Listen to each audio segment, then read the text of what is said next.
Alright, we might as well start. Okay, welcome everyone. I hope everyone's going well. Go bring that light in. So we might as well start today. So we're continuing off where we left off last time. Essentially, we're creating a TOML file from a template to get stuff done. I think that's just going to be easier for us to do stuff at the moment. I sadly didn't get to learn on the weekend how to do this. Let's move this down. I sadly couldn't get the... I didn't get to study how to automate the version numbers and so forth like that. However, that's sort of covered by the template itself. And we should be perfectly fine with that method. So yeah, let's get started. There is one change I do want to do. So we've come in, so if we go to the GitHub, under the deployment files, we've actually got this as a text file. I'm actually going to change that to a TOML file.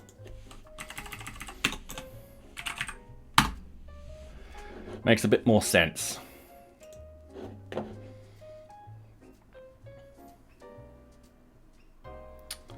And then with the deploy NearBeach,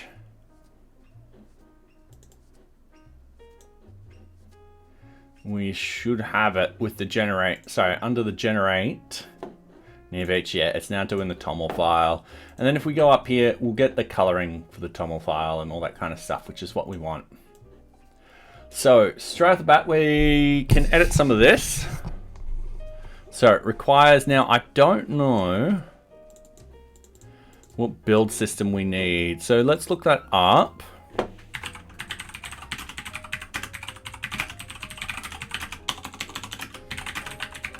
So simple PyProject TOML build system for Django.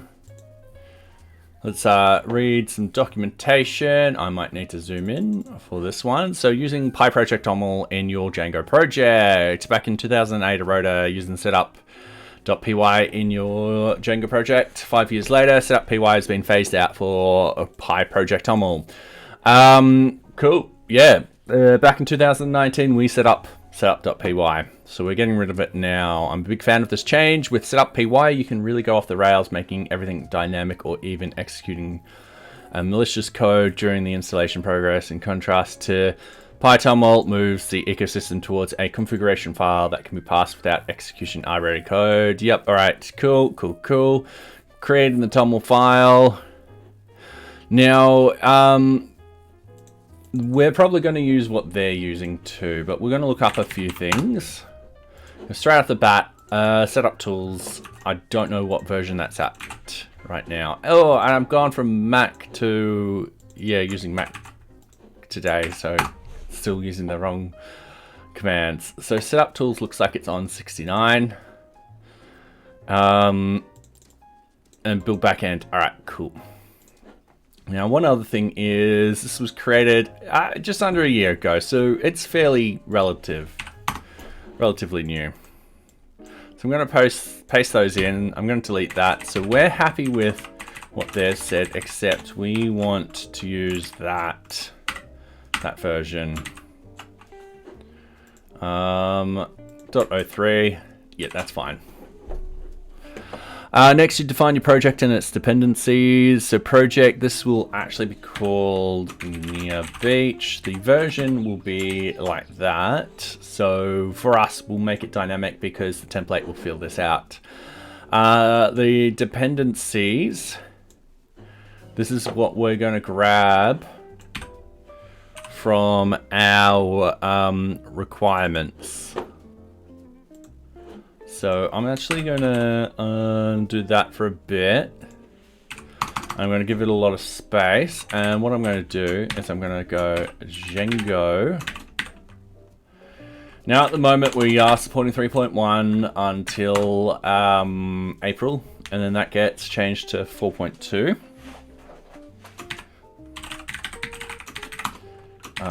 Pillow We know there is a security issue in Pillow, so hence that. Oops. Share storage, blob. Alright, Azure identity and pip is greater equal 19.2.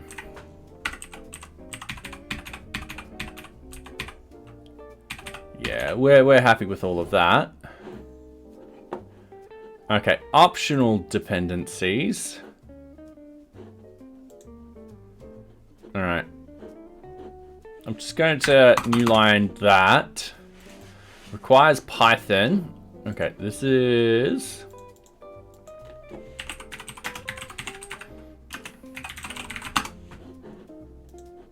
We're looking this up. So I think 3.8 is our support till... Yep, 3.8 till the end of this year, and then 3.9. So it requires Python 3.8. All right, authors. This is where we go. Name equals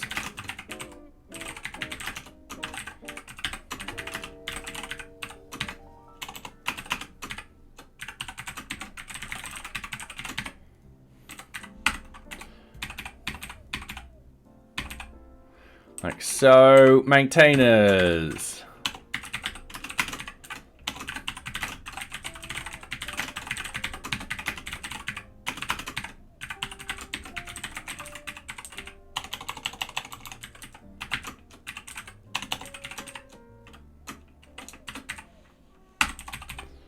All right, description.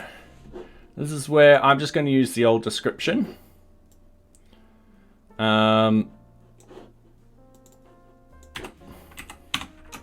NearBeach, an open source project management tool. All right, the README.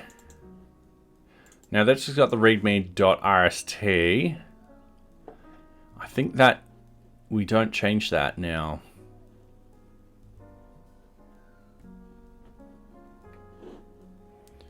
So I'm trying to find the README in here. DM NMNOPQ. That README MD. Okay. File license text. I don't think that is a text file. I just think it's license.t, like that. All right, easy done. Keywords, egg, bacon, sauces. All right. Did we have keywords in here? No, we didn't. So keywords, project, task, project management, request for change, open source. All right, we can extend that in a little bit. Now these programming line. Yep. All right. Cool. Development status. Oh. All right.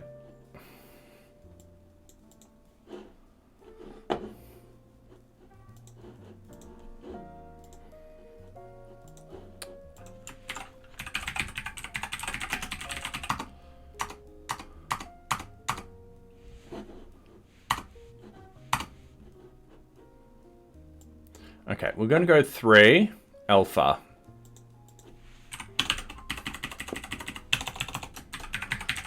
We do want to change that to a beta, hopefully this year. I am hoping we can this year. So, programming language, Python 3, license, MIT, and then operating system, OS independent. All right, cool. Now we're down to the optional dependencies. So, with this... We've just got and get rid of all of those. So optional dependencies, and they've just got dev equals. And then what we want to do, what I'm going to also do is going to try and make this consistent. I'll probably put that in alphabetical order.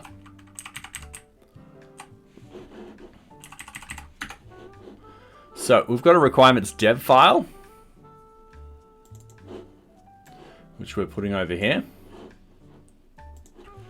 And then what we have is black, bandit, python.net.environment, yeah. Django storages, and so forth like that. So at this point, you can run this bootstrap to local development environment. Ooh, nice. In our previous post about using, we showed a trick that would allow you to remote manage your repo and have it install as a proper script on any path.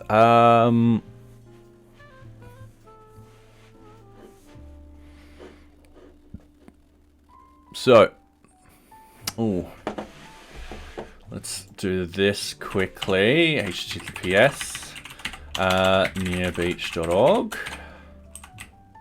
Documentation. NearBeach.read the docs. Repository. NearBeach.git. Bug tracker.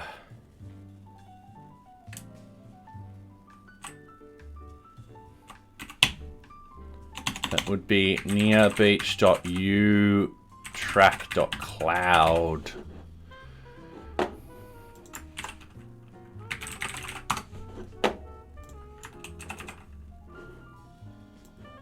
Just pasting it in just so I don't have any spelling mistakes or anything like that. And changelog.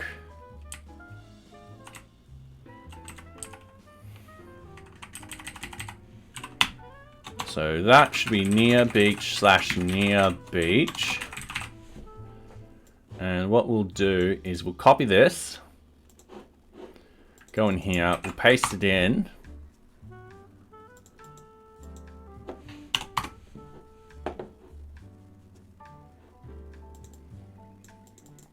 Oh, we don't have a changelog, yeah.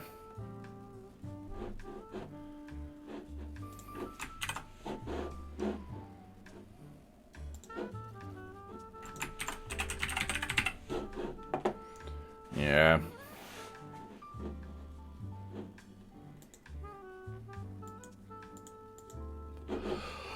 Doesn't matter. Oh, sorry. All right, Python scripts.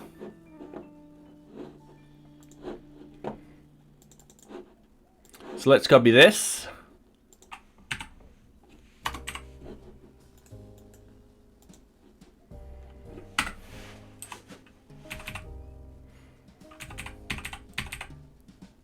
We don't have a GUI script.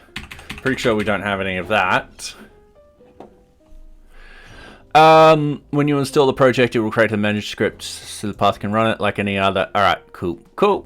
With pip tools, dependency locking, what we have so far is all well and good, but you really should be locking, freezing your dependencies to ensure that the exact same requirements are installed every single time. Pip tools allows you to create these in a format where only pip is required to. Yep. All right. All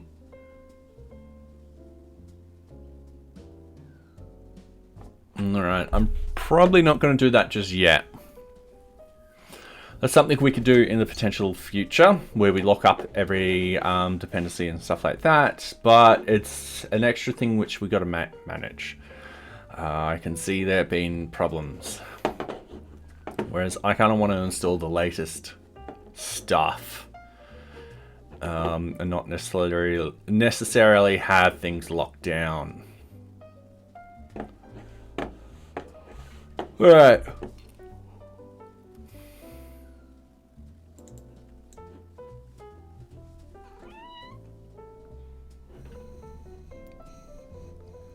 right. Cool. So it looks like we've gone through that. This looks relatively good. So what we need to do... Yeah, socks.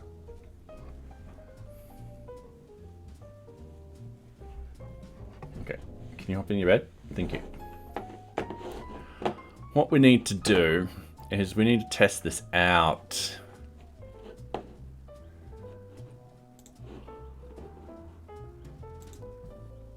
And I think this will work perfectly fine. Oh, this will be different now.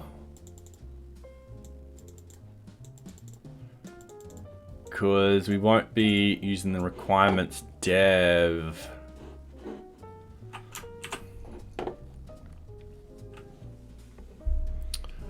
What we'll be using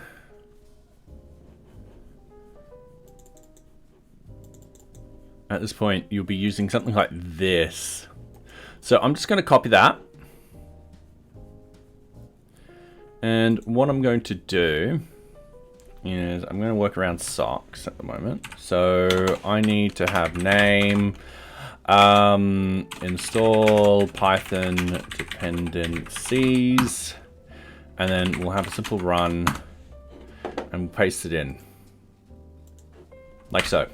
We're testing that out to see if it actually installs. That will depreciate that. We're upgrading pip and all that here, which is what we still want to do. So we still want to upgrade pip. This, we're happy with that. We know what level we're at. So we're creating the init and PyProject files, PyProject.toml and init.py. I'm being very explicit what I'm creating. This is going to be a test, so we can get rid of that once this works. So we're going to hit save. We're going to move over here. We're going to cd into our code. And now, if memory serves me correctly, it was none of that. It was sudo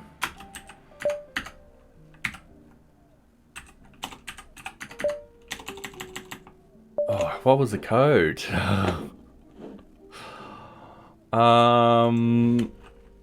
GitHub actions test locally.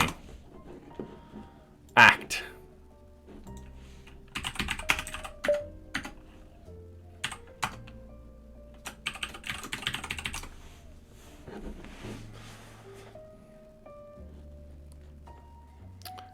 And I had forgotten how to use it.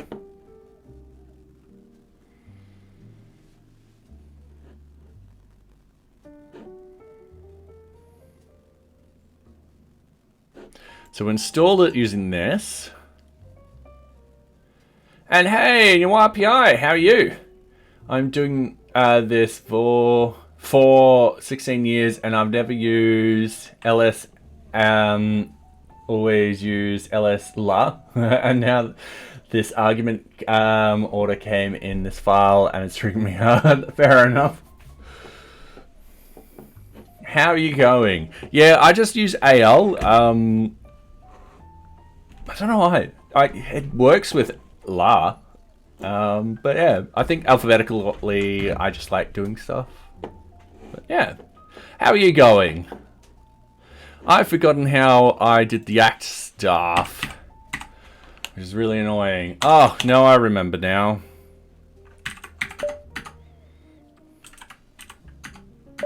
There we go. There's some really random file in here. Okay, so sudo act bin act, and then it was schedule, and I should duplicate this tab and bring it to the other page, and then shove that over here.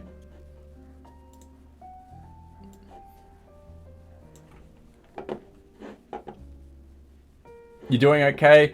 Forced to stand up against my will. Coffee machine broke. Oh no.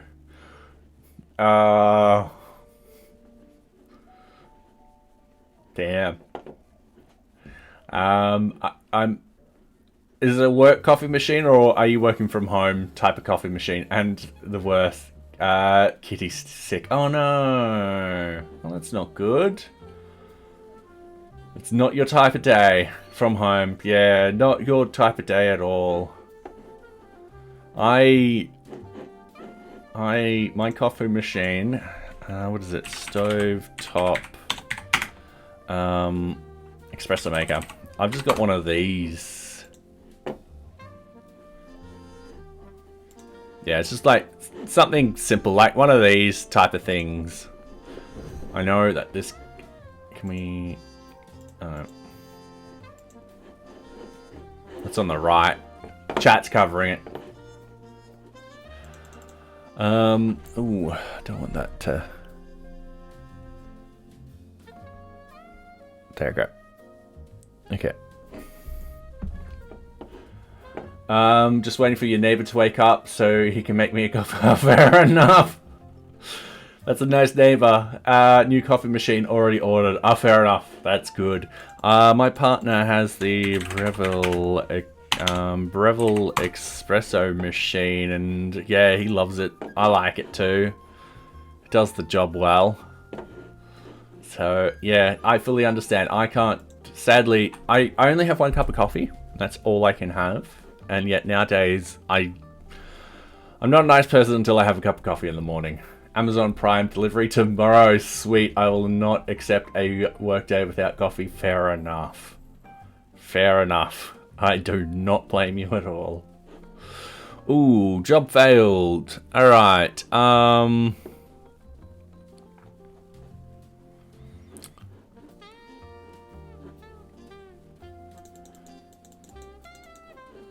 Alright, getting requirements to build editable.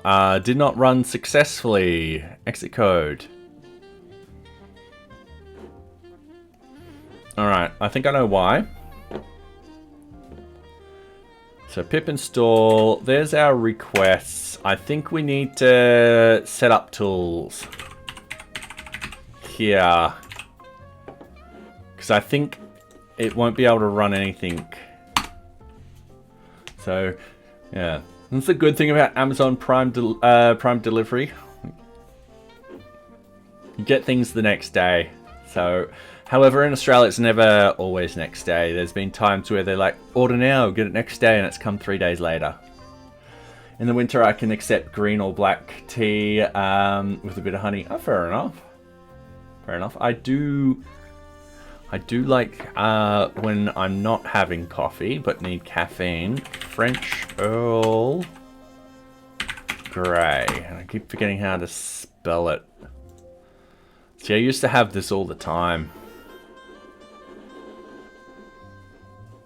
Oh, I can't believe it's... $42 isn't too bad. When you think you're getting 30 cups of tea out of it.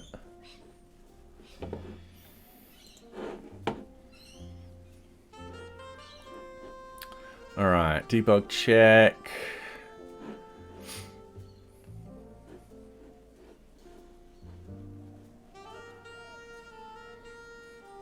It's updating.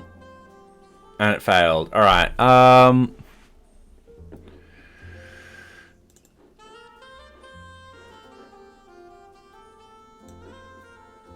see above. Getting requirements to build editable did...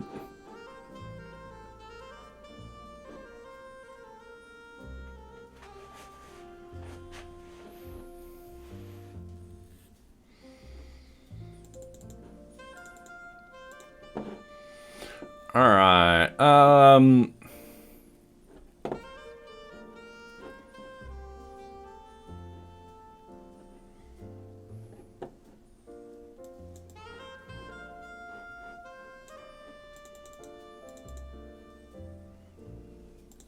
invalid version. Oh, okay. It's getting to here and it's going invalid version. I'm just going to key that back down to 61. I'm going to rebuild it. Yeah, but that's because Australia population density is like competent users. It's a huge company, and yet there's only a few. Yeah. So we are spread out here in Australia.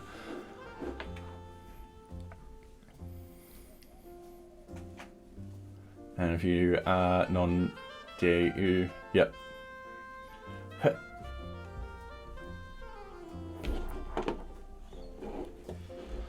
The quickest delivery I have ever got was, this is during COVID.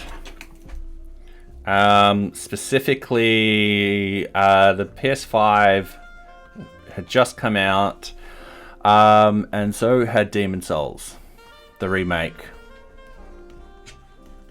It took me 50 minutes from when I ordered and paid to actually getting the disc in my hand. 50 minutes, and I'm not joking. And essentially the stores were trying this thing where when you order, what they'll do is they try and do that day. So they take a couple of orders and then they send someone out. And the reason why it took so short was because they had collected all their orders and they're just about to get ready. And then up popped my order, and they're like, yeah, we'll do it in this bunch. And they did it in that bunch. So from when I ordered to when it was out the door was, I think, 5 to 10 minutes. And then from there, they had like the Google Maps sort of thing going on. And you saw the little car tootle along, and there was my home. And yeah, that's the shortest time I've ever had something delivered. Is DAU known term here? I'm bad with acronyms.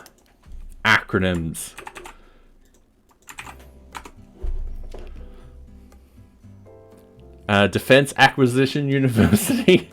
It's basically from coding principle. Create your user interface considering the dumbest assumable user. Oh, okay.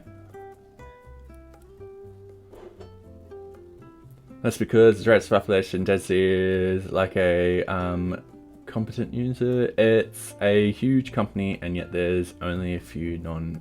Oh yeah.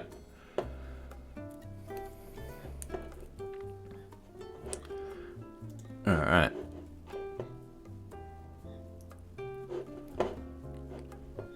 Oh, it failed again.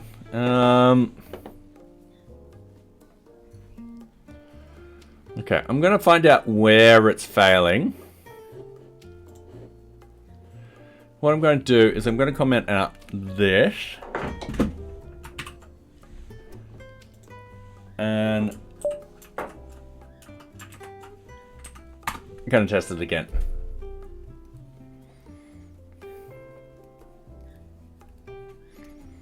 So what does the DAU... Is that like an English acronym? 'Cause we all know that acronyms are my weakness. I'm terrible at them. Like LLM takes me forever to remember. Oh, that's large language model.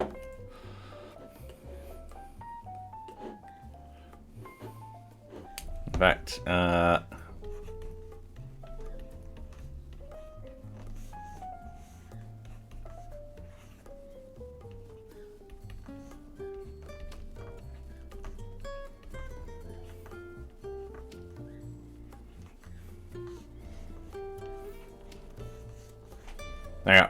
on.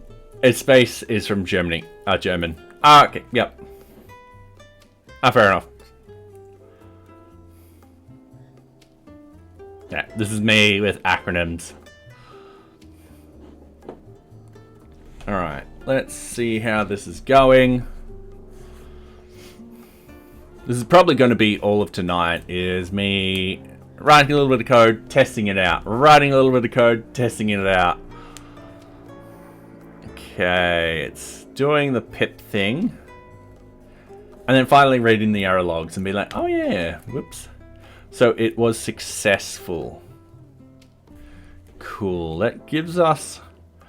So pip install editable this. So let's actually do that line manually. But first, what we want to do is we want to copy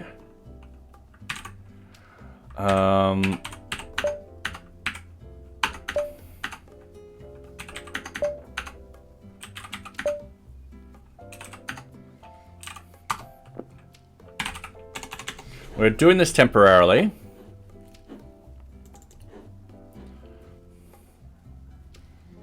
And we're looking for version.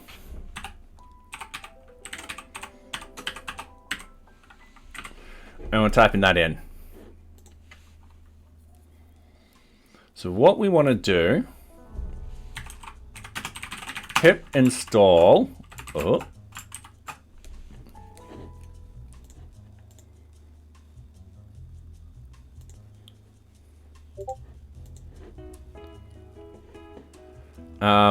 hyphen editable,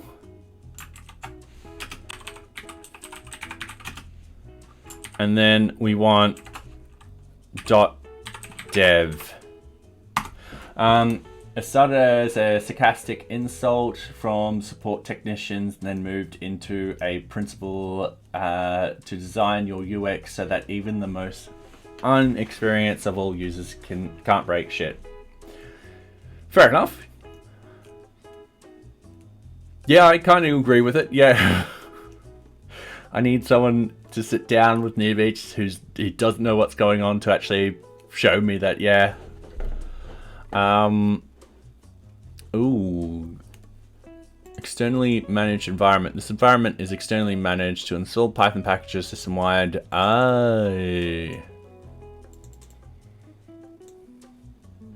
If you wish to install a non-Debian package, alright. Alright, I'm doing something wrong with that command. Now,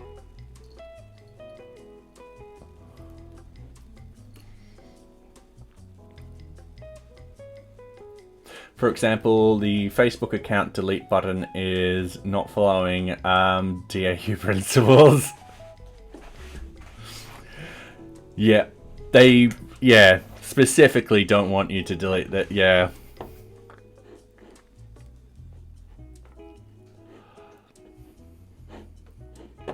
All right.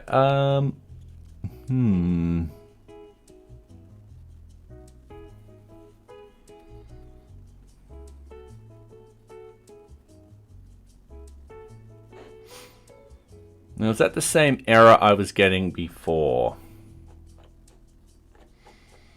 Oh, I didn't check this file out. Cool.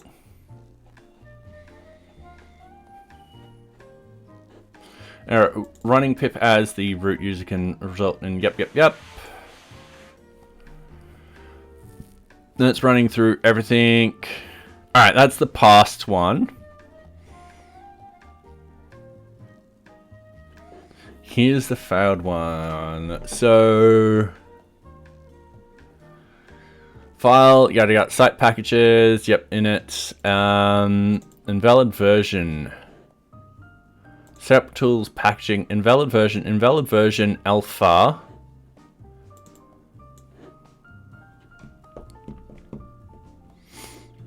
Oh, all right.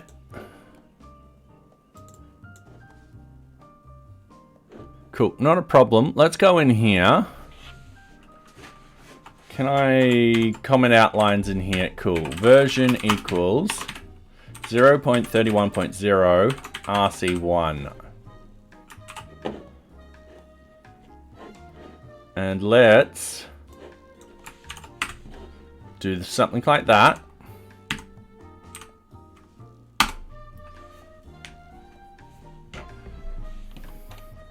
And let's hope for the best.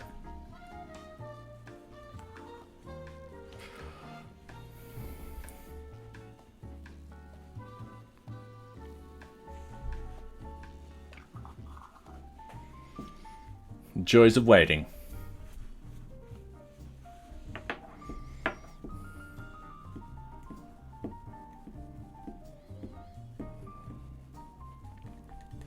Oh, I got water. Oh, fizzy water.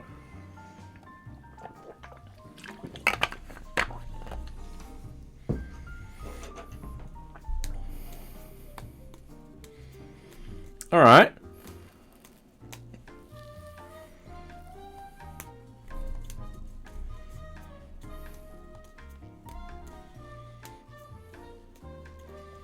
I think something's happening.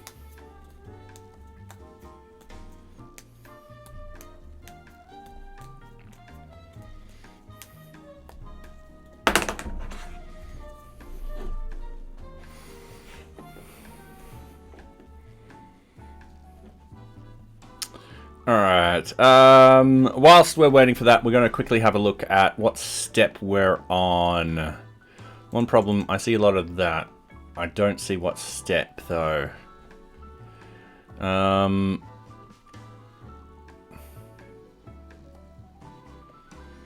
Okay, it's doing all of this, doing all of this. Okay, it's just done that. Exit code 1. Damn it. Invalid version alpha.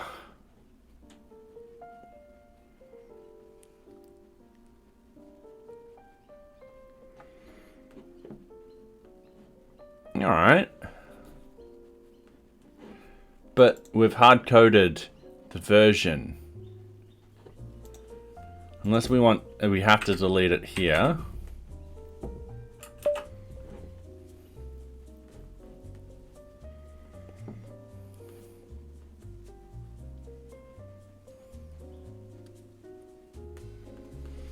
Getting requirements to build editable did not run. Exit code 1, 30 lines of output.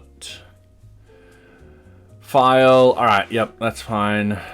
Yep, that's fine. That's something else, it's something else. Whoop, oh no, that's just the thingy.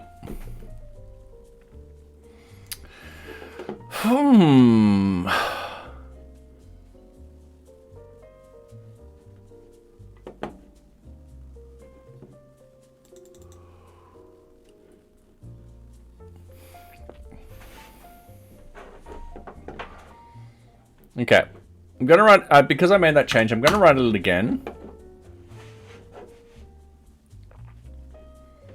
All of this should be fine. A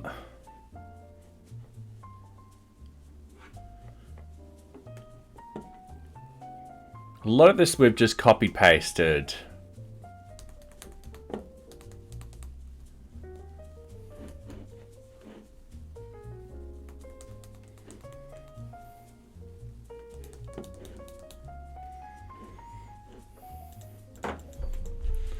Python check pyproject.toml file is correct. Validate, yeah.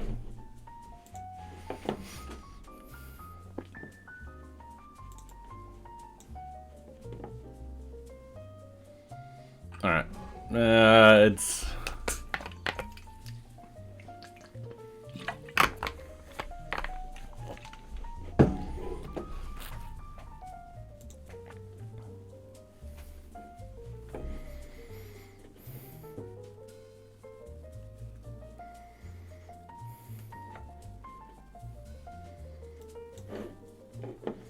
okay, whilst that's doing that. Okay, so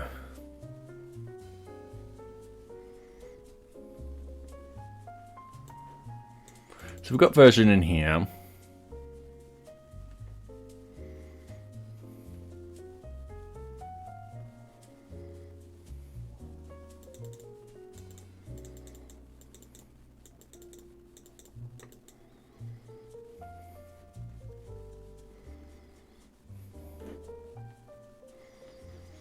Whilst we're waiting, let's actually go pyproject.toml how to deploy to pip pypi.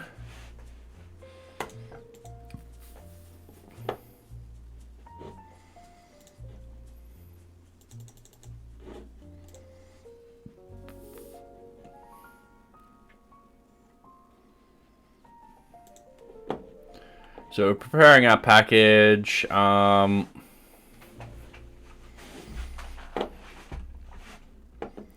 project toml. Yeah, all right. They've got like that set up.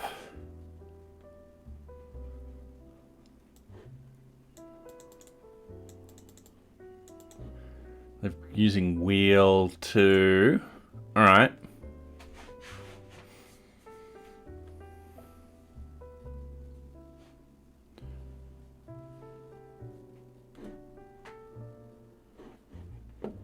Failure, main and... Oh, failure. Main install Python dependencies.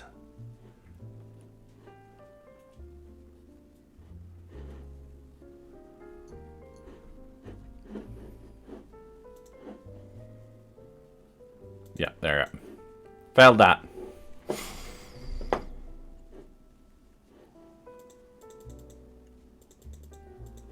Okay. Maybe we have to do this a different way.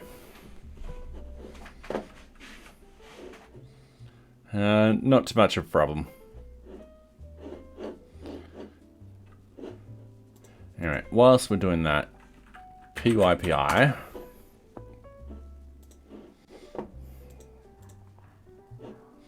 Sorry, I've just got to do this whilst I log in.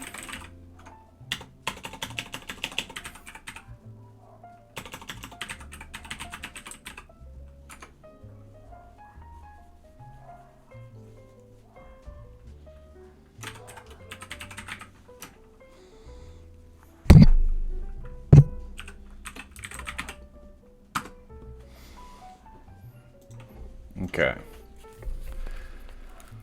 Sorry, it's just logging in at the moment.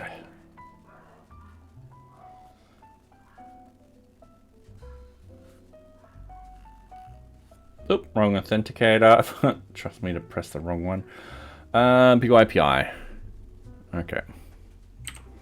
Socks is making this extra hard for me to type in. She's currently sitting here. All right, sweet. So let's go to my projects.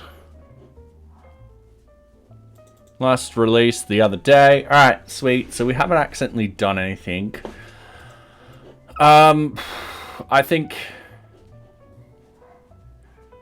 yeah, we just need to figure out how to install the files. Worst case scenario, what we can do is we can use the old method, but we should be moving to the new one. So, yes.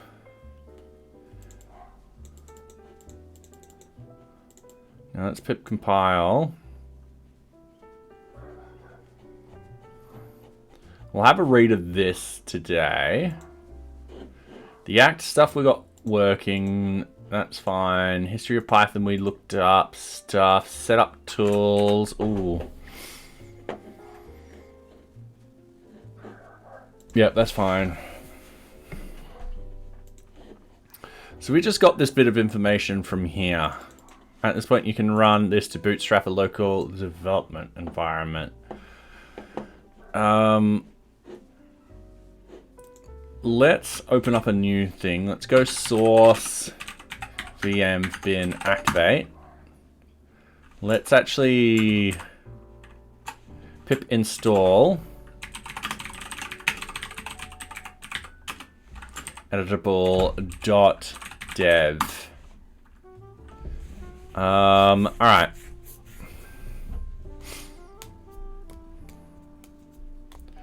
Unable to find a version string.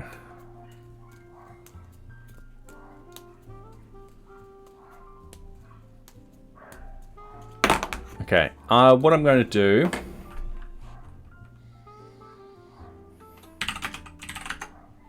I'm going to remove that.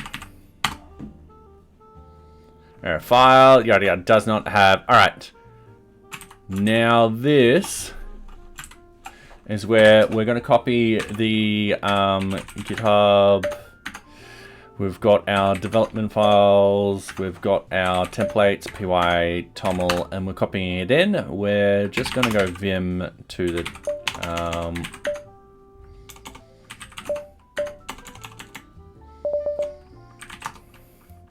we're going to move the template to pyproject.toml.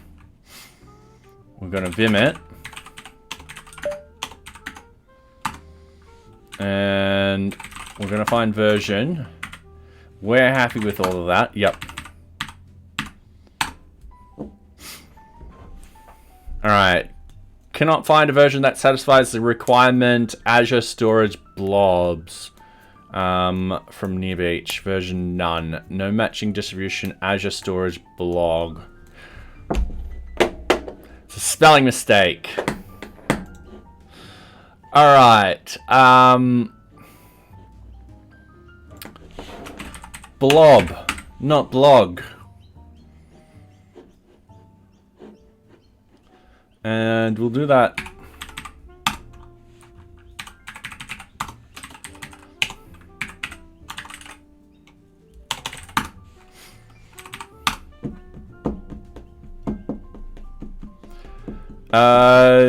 Version that could not satisfy Django storage. Extra equals dev. Version none. Error, no matching distribution for Django storage. Extra equals dev. So Django storage. Alright, so we'll scroll down. I've probably gotten that wrong because it's storages.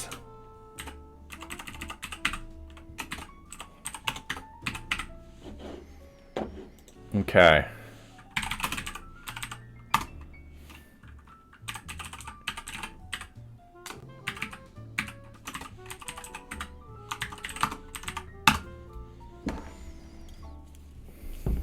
All right. Let's see if this works now because we've just fixed up those spelling mistakes. Sometimes, yeah, it's quicker just to open up a new tab, run in a few things, run it manually, see what you've done wrong, and then fix it up. All right, once that's actually happening, I have some work on this computer. All right, .NET. You're not getting to that point, are you?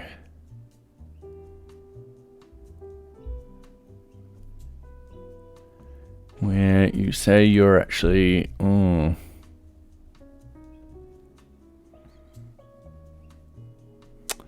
Okay.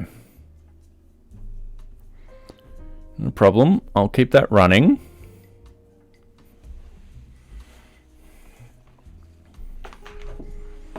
So I've just got another problem. My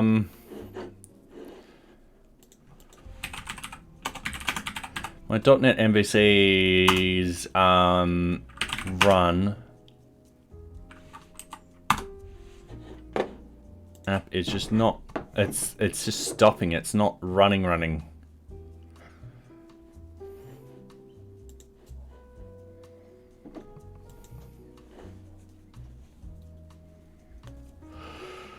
Yeah.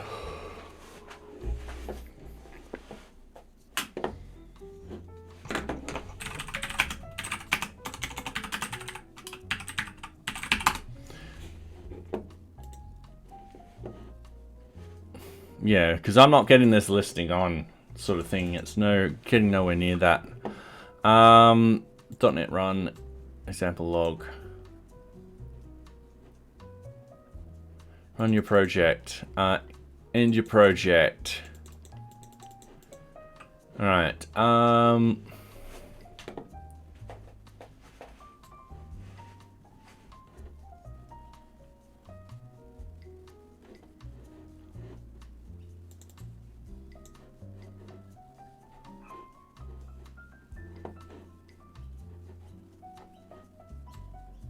Okay.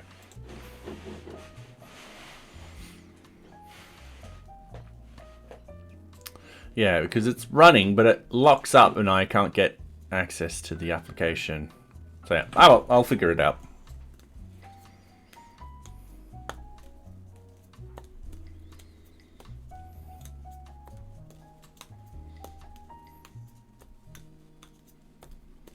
Okay, so this is downloading everything. Azure Core, it's downloading Boto Core and stuff like that. Cool. So that command has worked now. So from here, what happens? We now need to deploy.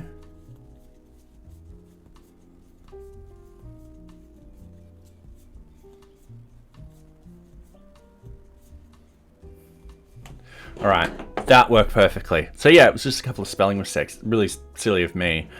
All right. What we want to do is, I think we have it like that.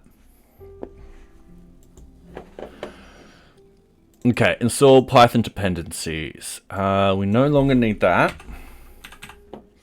So, update and install requests plus setup tools. Yep, this is what we need. Create the init file, which is we need the requests and setup tools for. Double check that it worked. We don't need. Install Python dependencies. Yep, we need.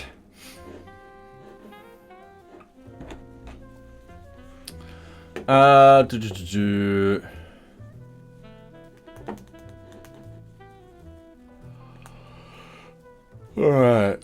Oh, sorry. Let's scroll up. How to publish an open source post. Yeah, alright, sweet. So, preparing your package for publication. Let's go through this. Let's double check everything. You've got a package that you want to publish. Maybe you copied a reader, or maybe you have your own package. In this section, you'll see which steps you need to take before you upload your package to BYPI. First, we name our package. The first and possibly the hardest step is to come up with a good name for your package. We did that 7 years ago, maybe more. Nearly 8 years ago. Oh shit! Just give me 2 seconds.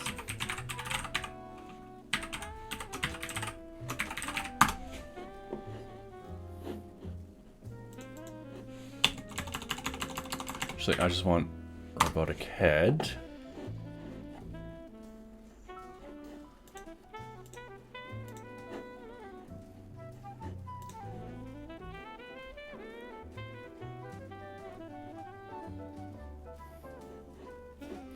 All right, 2017.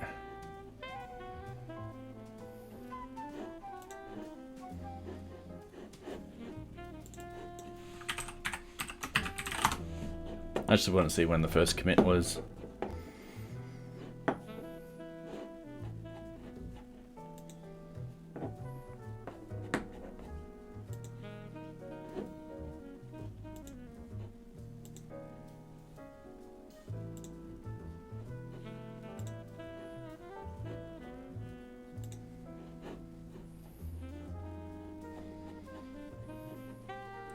Committed 8 years ago on January the 20th, so a couple of days ago.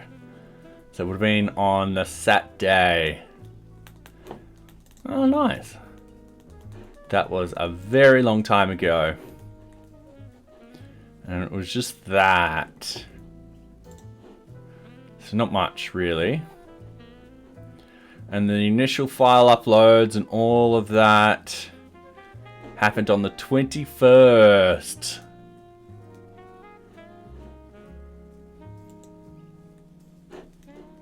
So yeah, that would have a long time ago.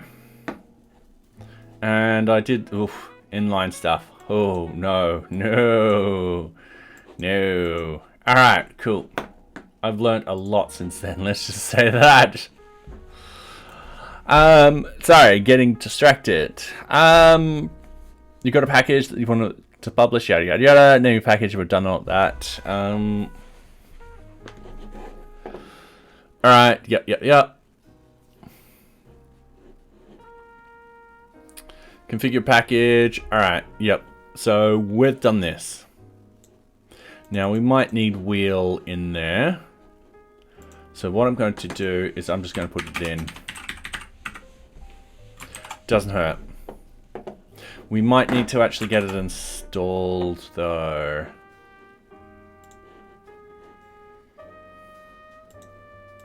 Don't know if it gets installed with setup tools or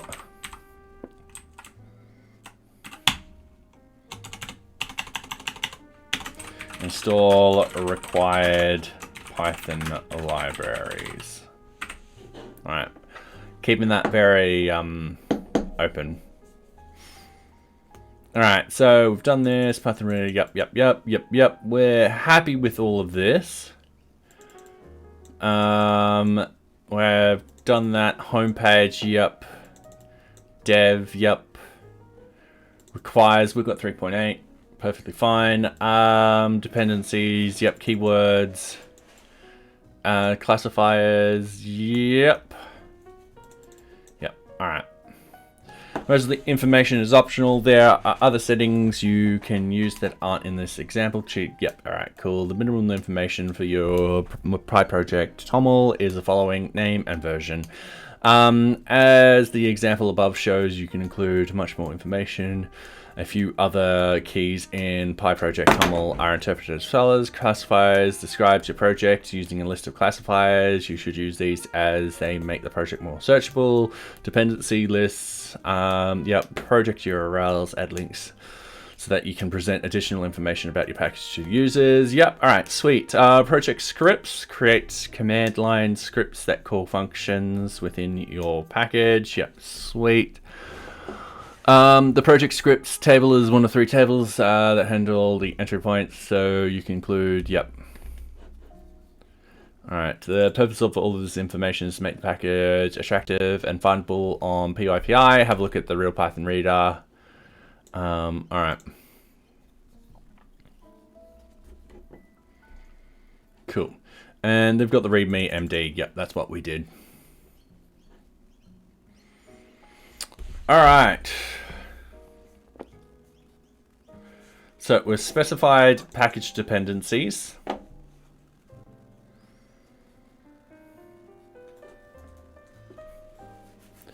Your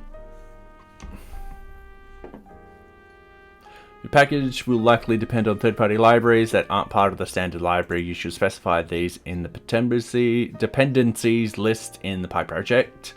An example above. All right, easy, done. We've done it. All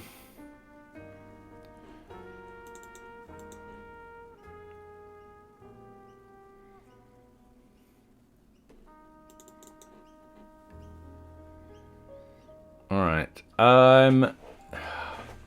Document you should add some documentation before you release your package to the world. Depending on your project, your documentation can be small as a single README file or as comprehensive as a full web page with tutorials. Yeah, all right, cool.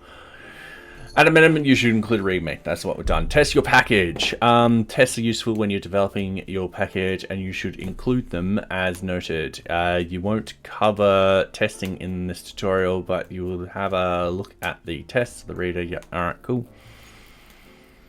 Python testing with PyTest. Yep, we've got the tests and so forth like that. Versioning your package. So we're doing the versioning of our package and so forth like that, which reminds me, I got to get rid of this file down here. So if I delete this and go okay.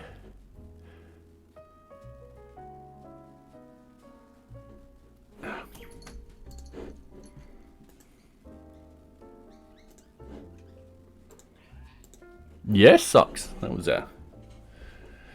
was a crusty sort of meow. So yeah, we're doing the version.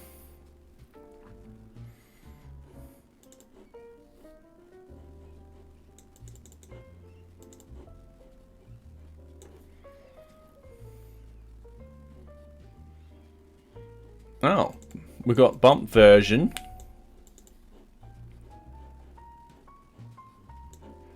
No, we're doing things a bit differently. We are manually keying in the versions and so forth like that. So, yeah.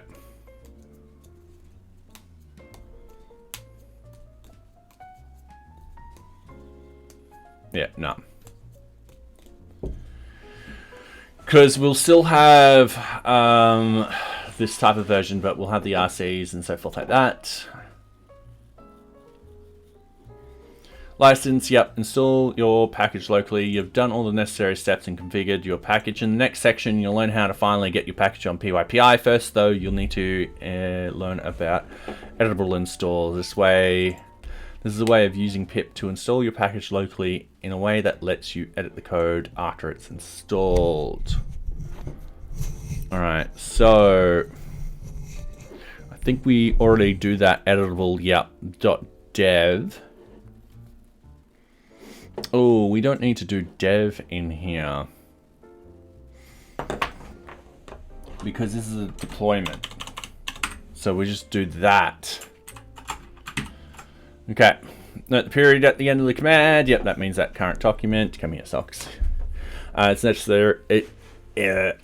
It's a necessary part of the command and tells pip that you want to install the package locally in your current working directory. In general, this should be part of the to the directory containing your, yeah, all right, cool.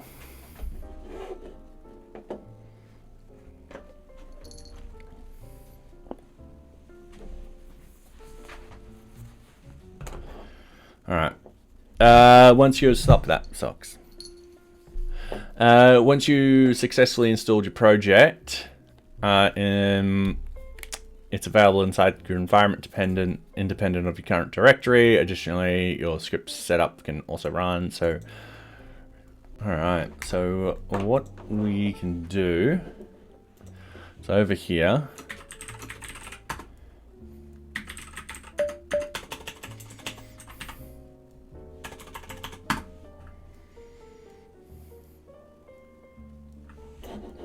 oh yeah, we removed the TOML file.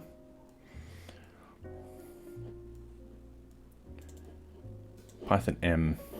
All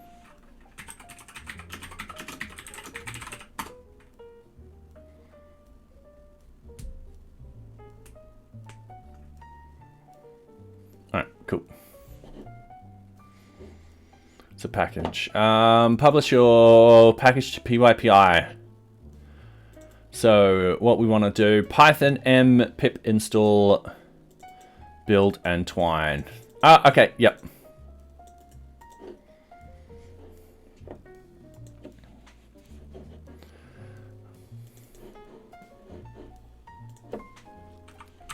So down here, what we need is name, install. We want build and twine.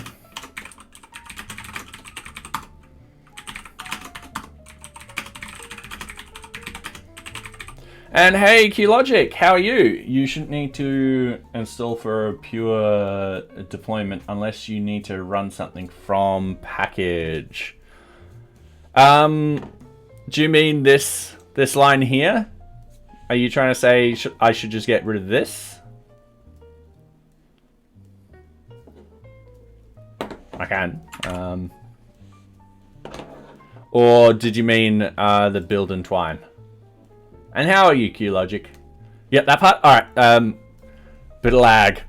I'm going to assume it's this part. If not, tell me it's the build and twine. So yeah, how are you?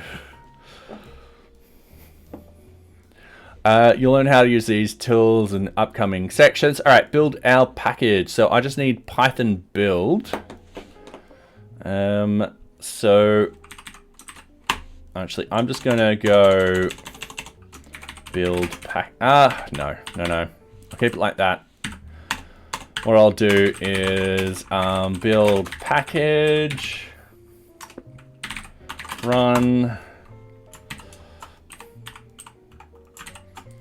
Python M build. All right, Python M build. Not bad. How's NearBeach? NearBeach is going good. So we've released our, we've released our last minor patch for 0.30, which is great news.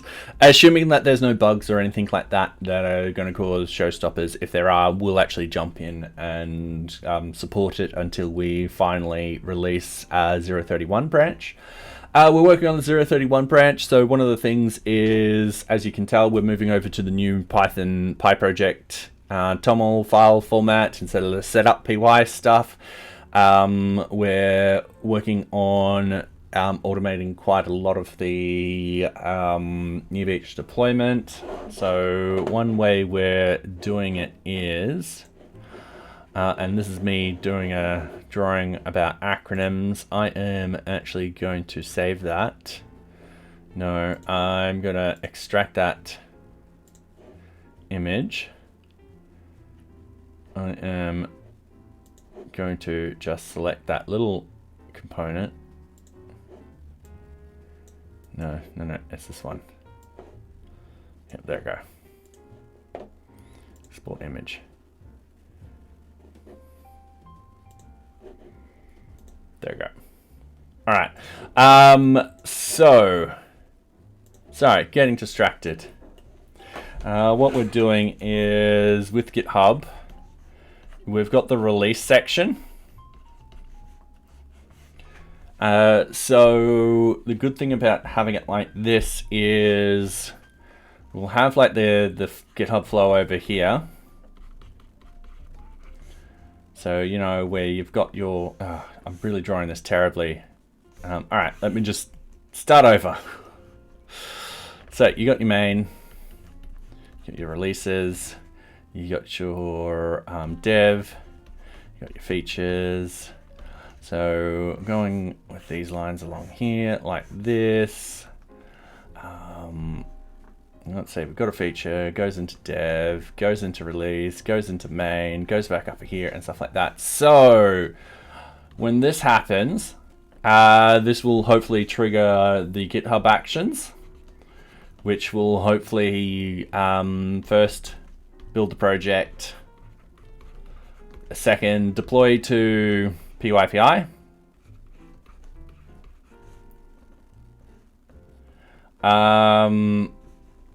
three, deploy to CDN.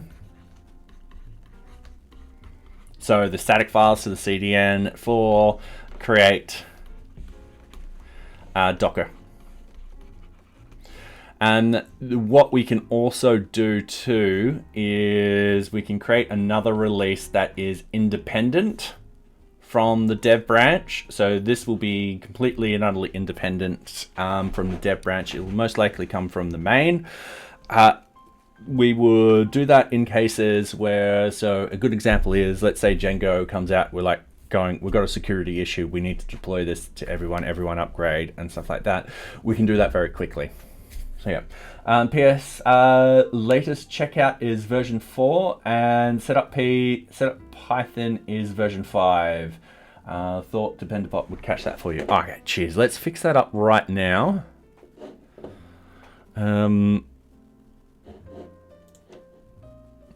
So you're saying latest checkout version 4.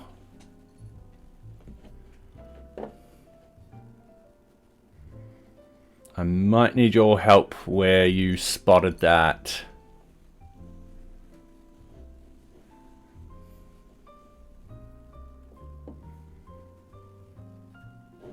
In the workflow? All right.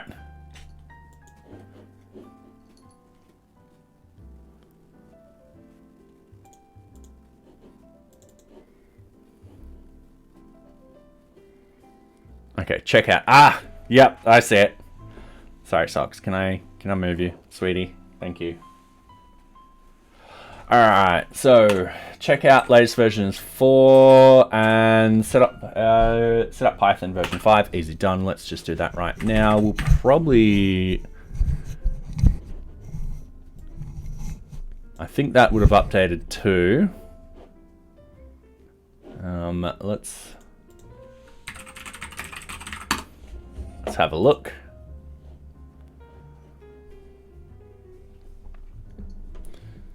So 3.11.7. Actually,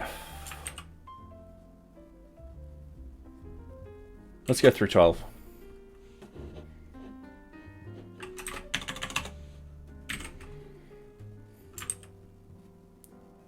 Three 12.1. All right, might as well use the latest version. All right, thank you very much, QLogic. Okay, so we've done the build.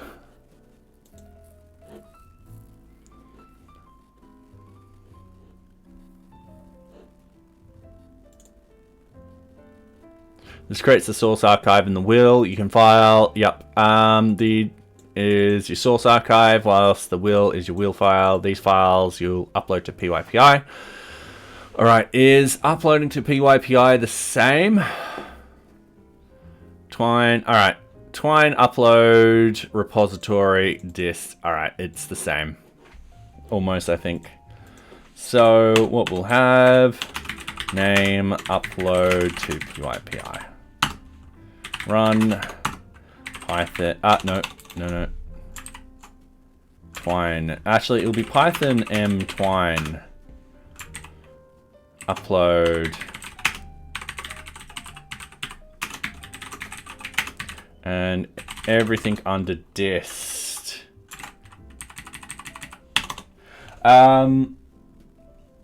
This is where you'll want to use publishing actions instead. Yes, all right. So, Twine will ask for username and password. So I have set up something. Then you won't need to manually manage tokens. Yes, so I have set up something on the repository itself. I've clicked in the wrong freaking thing. Oh, I think I closed it. All right, here we go. My projects. So I have set up. Just wait, give me 2 seconds. Because knowing me, I'm going to be like, hey, have a look at this. And it's also showing something stupid. I've set up manage current publishers, publisher, GitHub, details, repository, NearBeach, workflow, deploy NearBeach YAML, deploy -nearbeach.yaml. Yep, environment name main. I'm just double checking that I am not showing anything else on the page. Yep, cool. There we go. Let's have a look. So yeah, I've set this up. So hopefully, fingers crossed. Yeah, that should do it. So yeah, thank you very much for that bit of information. We're finally getting here to do it. So yeah. All right. So in this sort of case, it shouldn't ask me for my username and password because it'll be like, oh, trusted publisher. Sweet.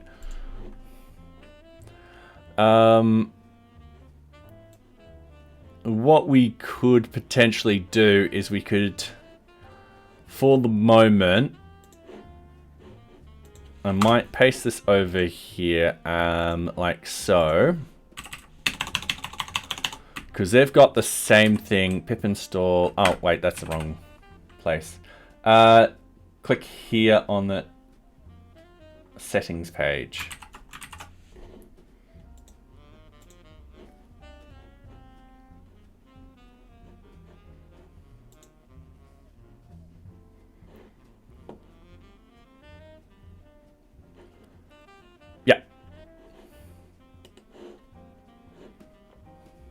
Ah, now I need my password.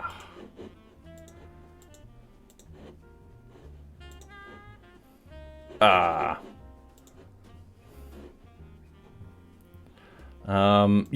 I just followed this documentation. So added in, went down, owner, yep, so that will be NearBeach, that will be NearBeach, that will be the deploy NearBeach YAML, and that will be main. There should be the workflow template in those docs.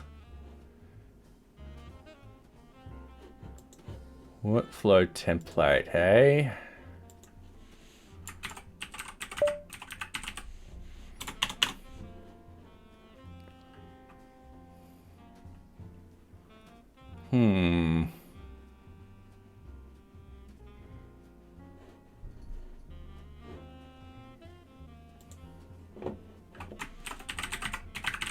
All right, for GitHub Actions, you must provide the repository owner's name. Yep, we've done that. The repository's name, we've done that. And the file name of the GitHub Action workflow, we've done that. That's authorized to upload to PyPI. In addition, you may optionally provide the name of the GitHub Actions environment. So we're going main because that's our environment. I think under publishing with a trusted publisher. All right. Yep, I clicked the wrong one. I can't even blame Socks then. I moved the mouse myself.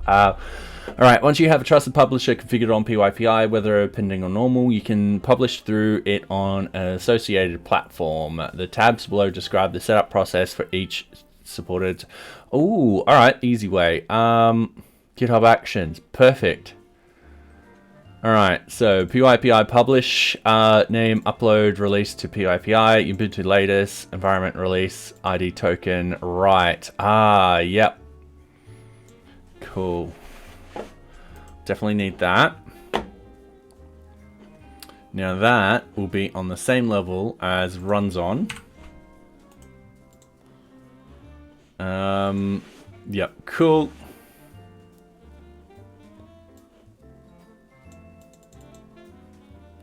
PyPI.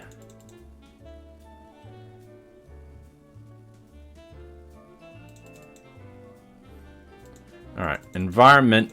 Now, if you're moving away from the password PIP token, you cool. So environment will be main. That's on sub level. Actually, that's on the same level as runs on.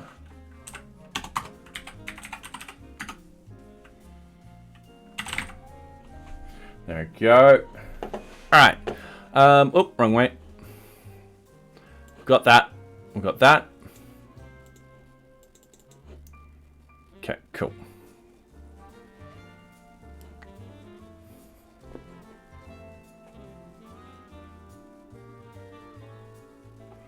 Okay, the manual way, stop. You probably don't need this section. It only exists to provide internal details. All right, cool. Some stuffing. All right, cheers. Thank you very much. Thank you very much, QLogic. Yeah, I wouldn't have had those in there. I can get rid of that. Do I still need... Then replace the twine steps by the public actions there. All right.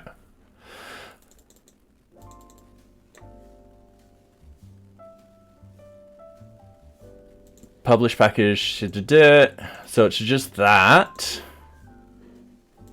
So what I'll do, bang that out like that. I'm going to paste it in. I am going to run that right down there.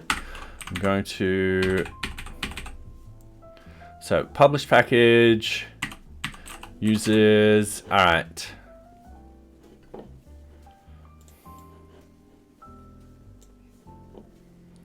Now, jobs, that's just the name of it. So that we're just calling that deploy NearBeach. Name, upload, release to...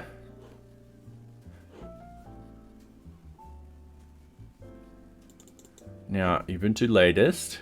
Yep, runs on Ubuntu latest. I don't have a name at that level. I've got them all down here. But, all right. Steps. Retrieve your distributions here. All right. So I'm assuming that should be it.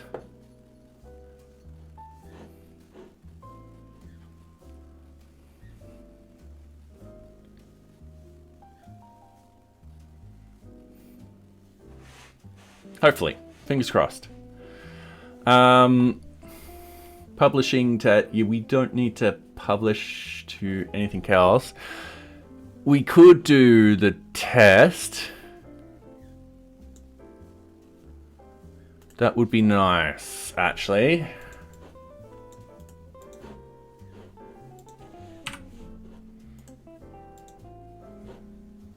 Now, is that with at the same level? Yep, we need to do this.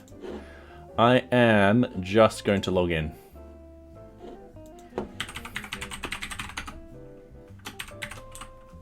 I think I've got the...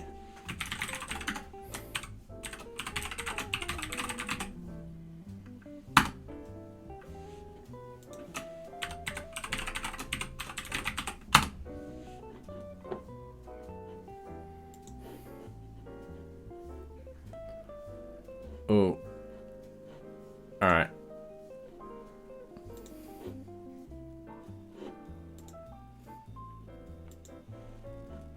I want to verify that you have safely stored the recovery codes for this use. All right, give me 2 seconds. Sorry, it's making me do this.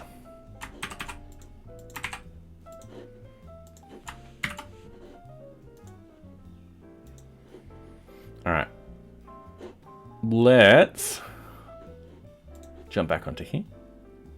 So this is just our test environment, your projects.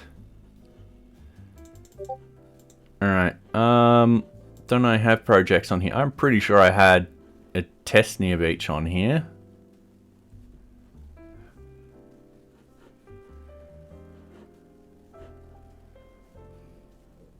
Oh.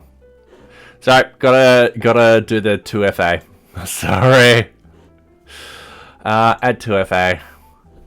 All right. I might do this 2FA. Oh, can I use that? Yeah, I'll use that one.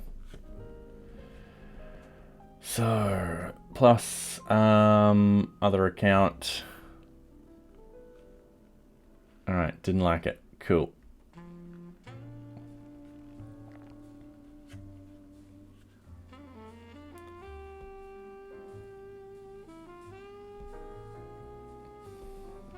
All right, cool.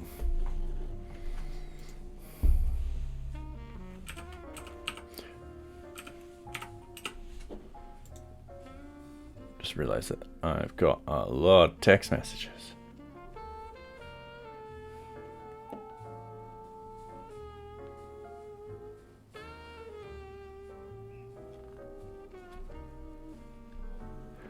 All right, your projects. Cool. Sorry about that.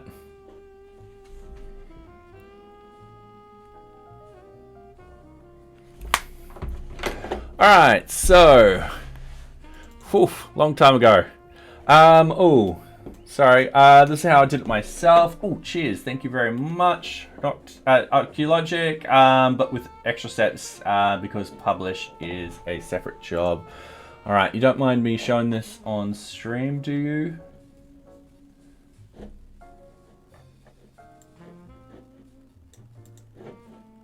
I'll just wait till you reply with that. In the meantime, I am just doing this, setting this up.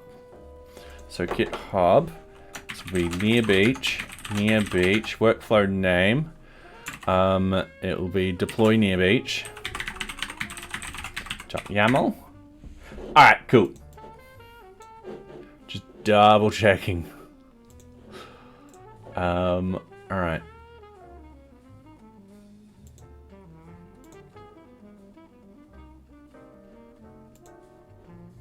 Don't know why I've got that one.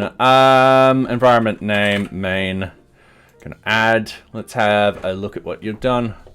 Okay, jobs, build, release packages, you build to later, steps, users. Yep. All right, we've done that. We don't have the fetch depth, but that should be perfectly fine. Name, setup Python, ID, setup.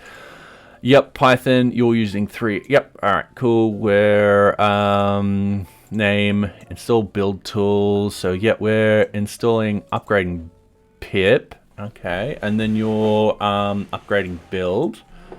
All right. Ooh, I might actually.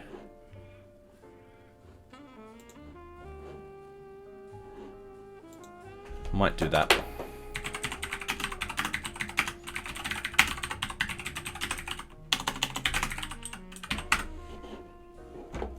Okay.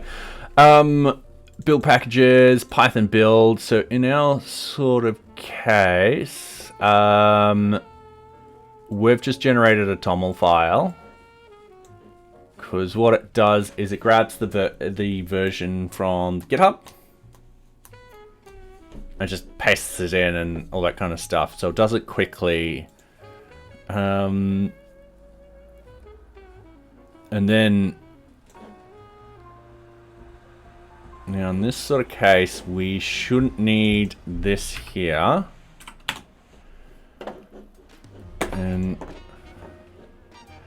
in that case, what I would... Actually, you're saying we won't need that. But I'll delete that. So you're building. So there we are. Save built packages as artifact. So upload artifacts. Okay, package runners. All right. I don't know what that does exactly. Yeah, Twine can go. All right, cool. Done. Perfect. And then, I don't know what that section does, sorry. Save the build files as artifacts. Okay, I'm assuming you're putting them, well, artifacts, you're putting them somewhere. And then you're building release, so the artifacts is just to share between jobs. Ah, yeah, cheers, thank you. So...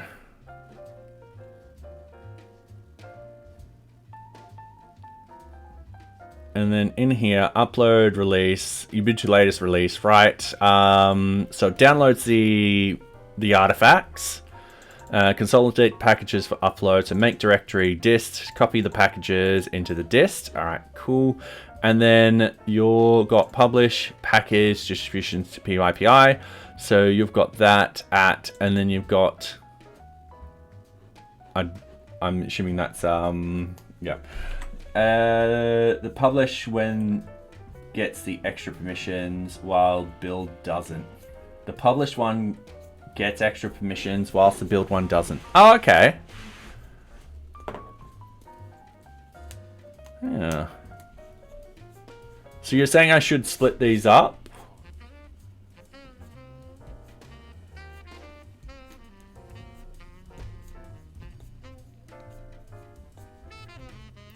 Okay.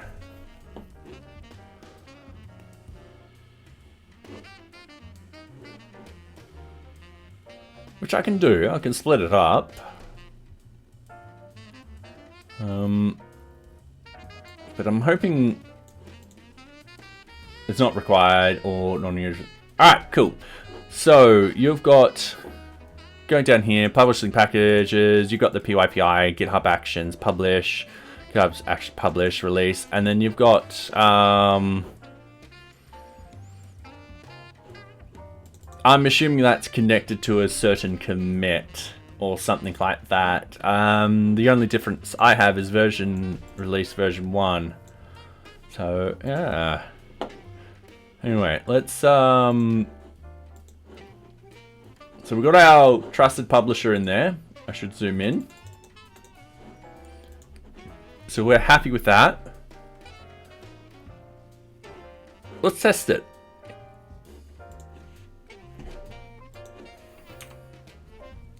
If you build compiled code for Windows, Linux, etc., then you can parallelize the build jobs. Okay, and consolidate artifacts in a publish job. Fair enough. In this sort of case, I don't think I'm doing any of that.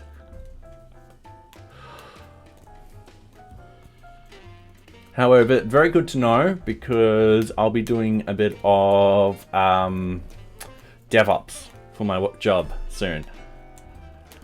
So writing a lot of unit tests for a .NET MVC project. Which for some strange reason is lagging on this computer.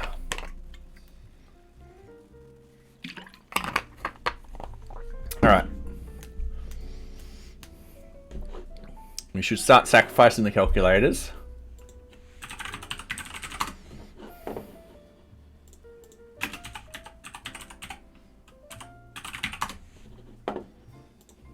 No images. Actually, I don't know what will pop up. Alright.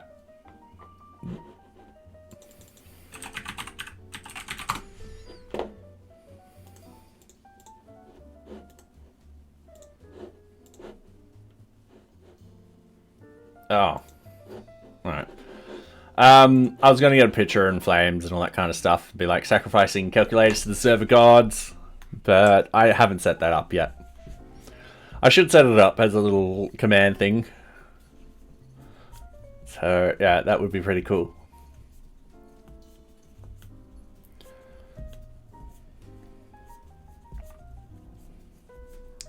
All right, yes, socks. Yeah.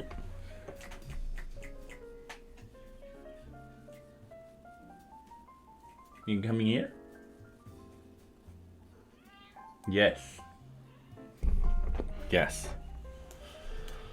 All right, so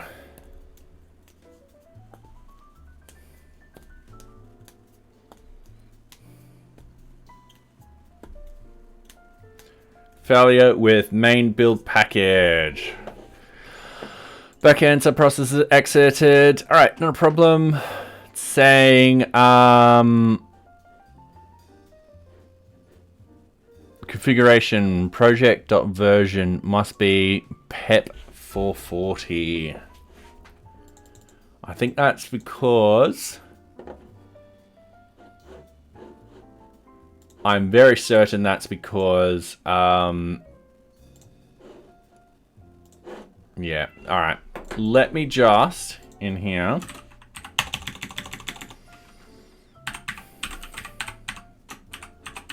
do that. I think that was the issue, because what's actually happening is it's grabbing my tags, and we'll be changing this. Be changing how these tags are rolling out from this point on. So the tags for all of these have alpha at the start. So going forwards, we are going to be going 0.31.0 as an example. Yeah, but we'll also be doing release candidates too, and so forth like that. So you might get the hyphen release candidate. So we're figuring this out.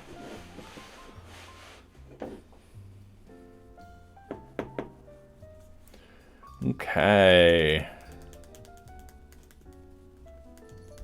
Oh, hey, socks.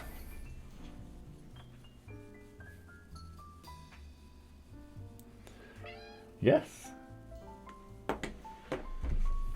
Alright, socks is in the sunlight at the moment.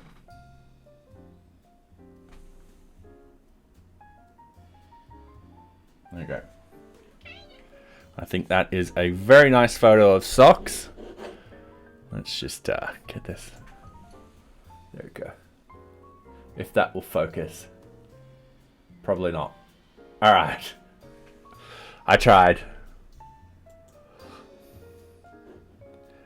Ooh, successfully built NearBeach 031.0 RC1. Alright, I'm happy with that. So Docker build. Alright, so it should be on. If we go in here. So it's just built the package. So it should be uploading it now. Which is what I think it's doing right here. Oh, failure. Alright, not a problem. Trusted publishing exchange failure. OpenID connect token retrieval failed. GitHub missing in or insufficient OIDC token permissions. The action ID token request environment variable was unset. Generally indicates a workflow configuration error such as insufficient app permissions. Make sure your workflow has ID token right. ID token right. We do have that. Configured at the job level. Yep. I'm not sure if you can get the token automatically with. Yeah, I think you're correct.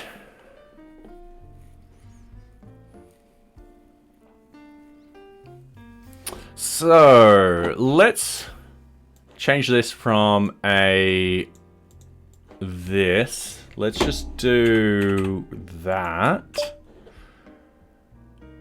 And then let's do a git status. So we've got new file, generated templates.py. Yep. Template 1, template 2. We've got the deploy NearBeach one. We've got the temp file, so we're removing that right away. We've modified, and we should remove the bin. So we deleted the setup, we deleted the temp. We've modified the init file. Yep, that's fine.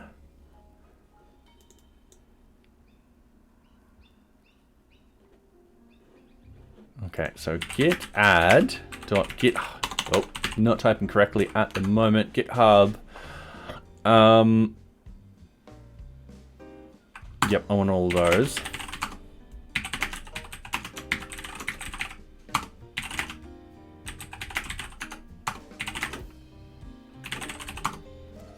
So untracked files has been, all right, cool. Deleted temp, yep.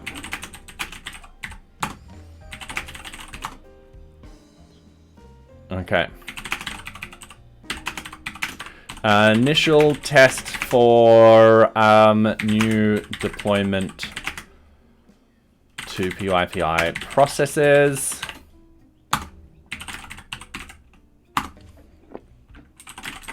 Oops. Forgot I'm using the feature stuff now. Set upstream origin feature. Automatic publish to PyPI. Okay, cool. Now we've just run out of music. Oh no, still going. So I will.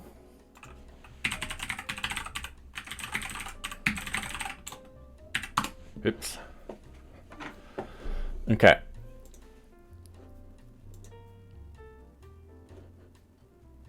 Ah, we don't have it in here.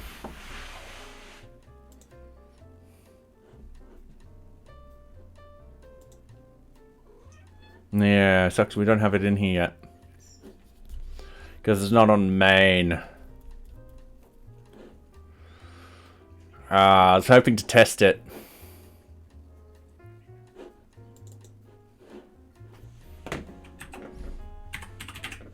Should have done this.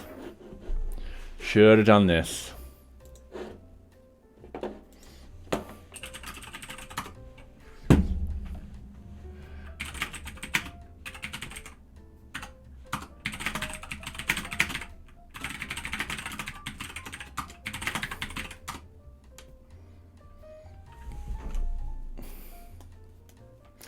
When I bring this feature in, I'll actually squash the commits.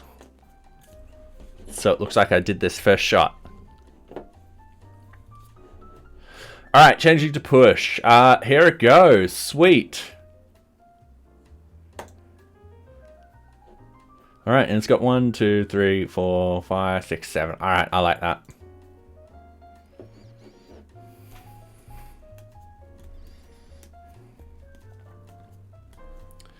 Alright. Ooh.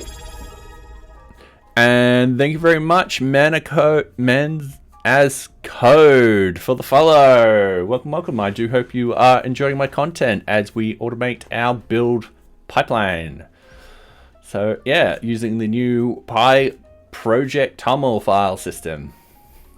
All right, that built really quickly. All right, build packages, publishing to PyPI. That looked like it worked. Okay, I'm gonna close that. Gonna close that.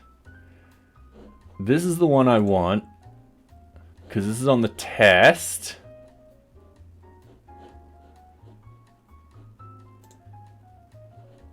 Yes. All right. This is awesome news. Take a screenshot. Okay, cool. I'm gonna tweet that.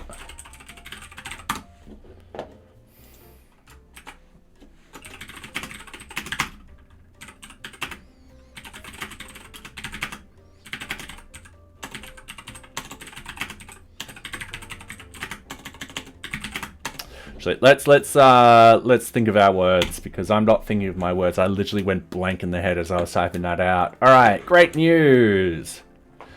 Our first test, real test. Actually, our first test for the new and improved deployment of NearBeach has successfully worked. We have deployed a package to NearBeach's to PyPI test. Finally, in 6 years, someone pronounced my handle properly for the first time. That's good. Manus code, if that is the correct pronunciation. Man as code. Yep, there we go. How are you going? Hopefully good. Don't worry, I get people pronouncing my name Robotic Cheed. And I'm just like, but it's Robotic Head. So, yeah. Alright, great news. Our first test for the new and improved deployment of NearBeach has successfully worked. We will automatic deployment.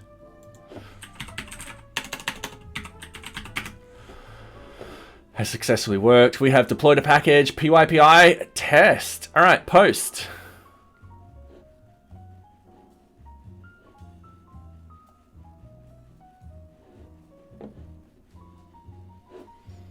Alright.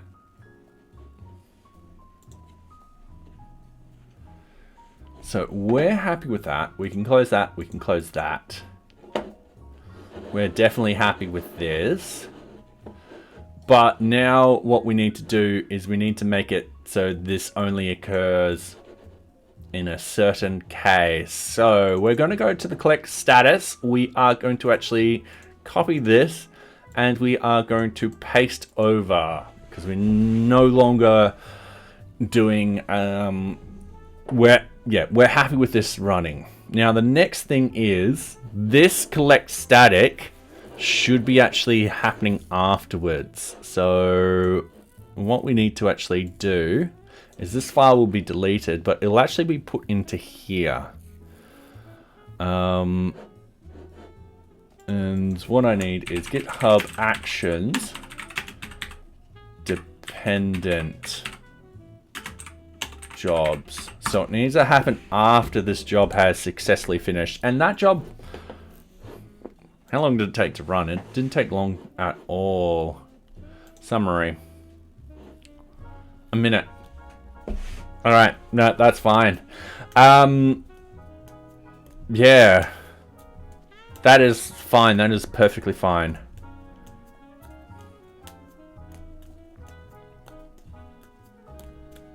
Okay, so using jobs in workflow. So what we want is my first job, my second job needs job 1 and job 2. All right, that's what we need to do.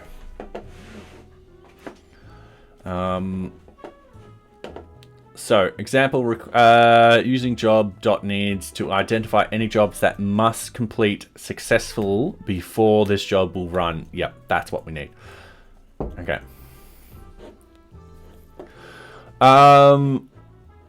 So we'll probably put it as another job down here. So we've got deploy NearBeach. And then down here, what we'll have is we'll have deploy static files, and we'll have something like that. Runs on Ubuntu latest. And then it's pretty much just this code.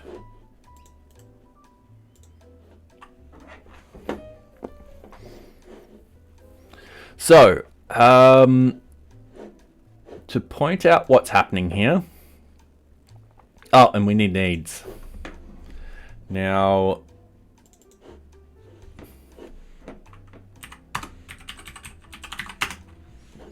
that will be needs deploy NearBeach. All right. So what's actually happening with this one? It sets up the Ubuntu latest, the steps. It uses The actions now, the checkout is version 4. And that's version 5. Yeah, all right, cool. And the Python, let's go 12.1. Okay, cool.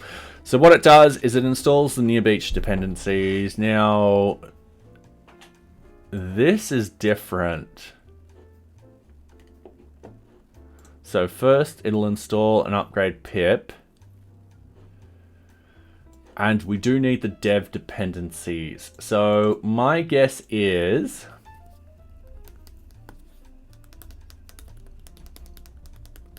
this is no longer using that. We had this before, this command before.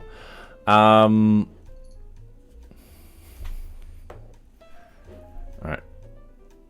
This is where I go back to one of these tabs. I think it was... We can close that tab. We can close that tab. We can close that tab.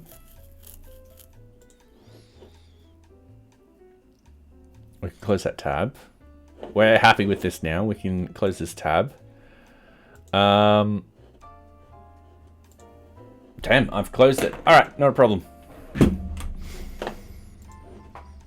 Cause we actually had the code in this. Famous last words. We just hit up like 1,000 times just to get this one line. Oops. All right, copy. So I'm gonna create a new line. We're gonna paste this in. So what that will do is that will install the Python dependencies. Now, considering we're not using the requirement files anymore, we'll eventually phase them out completely. What will happen is this will install all of our dev dependencies, and there's a reason why we need to actually install them, because there's a couple of things in the dev dependencies like Django storages and so forth like that that we need to use for uploading our static files. And then what will actually happen is it will connect and then install. Now, one problem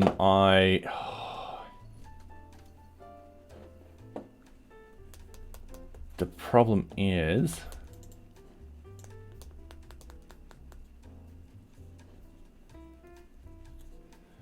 it's the version number.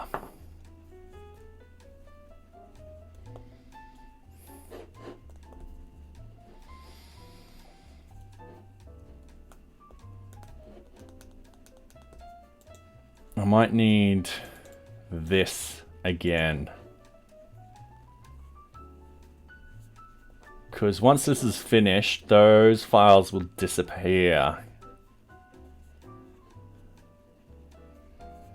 And I need it. All right, not a problem. Let's key them in.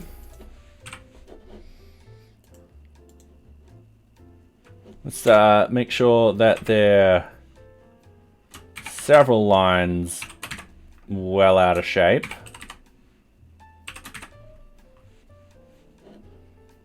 Don't know what happened there. All right.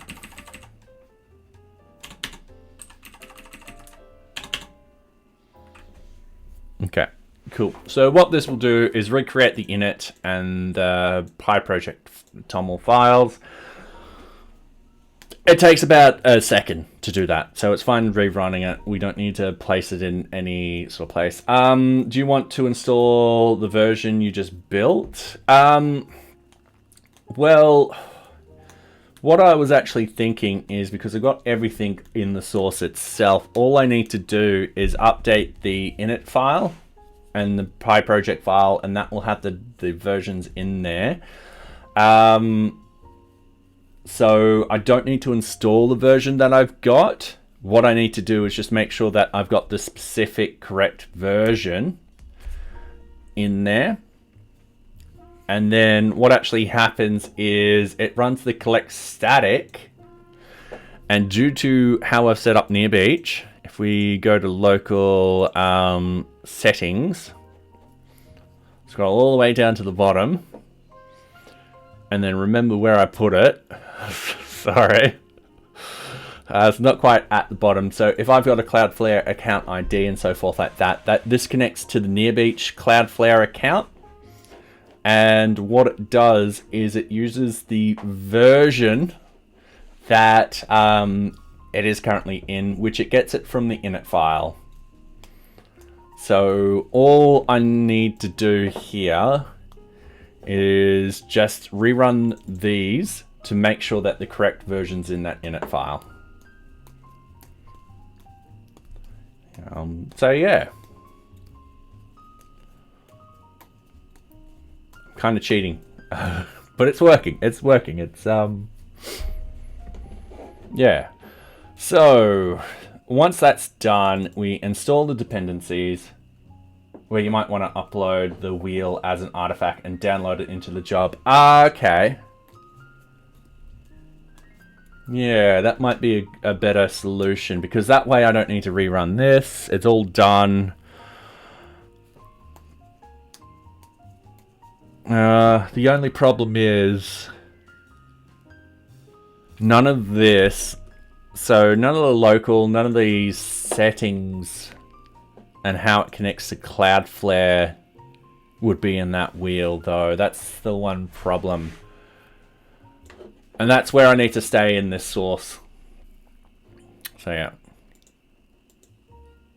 I think this should be fine.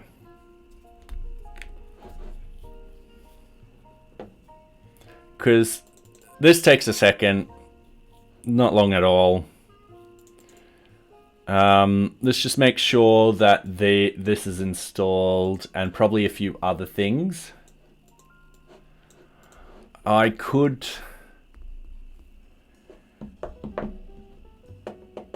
do npm install in this step too, to also make sure that the person has produced the latest code. But for the moment, I think I'm going to skip that, because I think I can still do that with the releases and so forth like that. Yeah. All right. So the good news is the collect static files that disappears.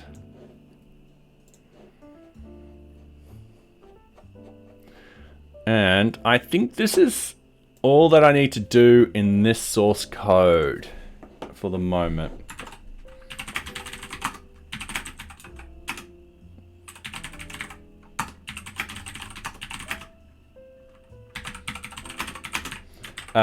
Moved the collect static files into the new deploy process.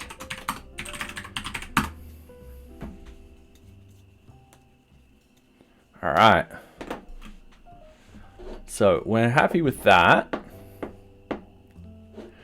Now the next thing is GitHub Actions. Nocturnal points this out that this is plausible. GitHub Actions start after another repository. GitHub action completes.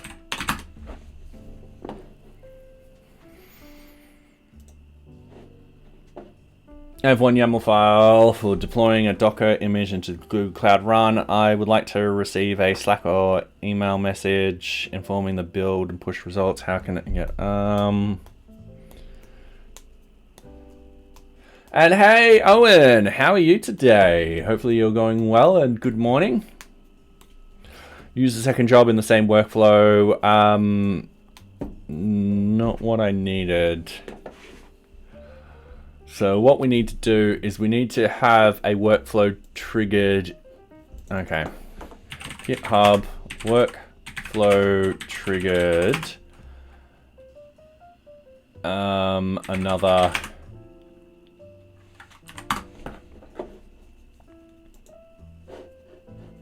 Tired as hell? Fair enough. Didn't you sleep well?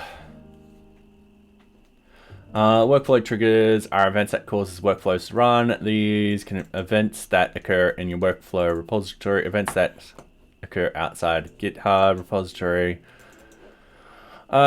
Schedule times. All right, events that occur outside of a GitHub and trigger a repository dispatch. And that's probably it.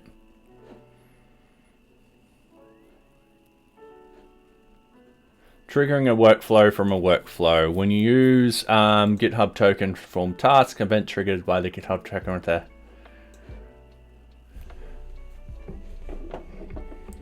All right. It's opened.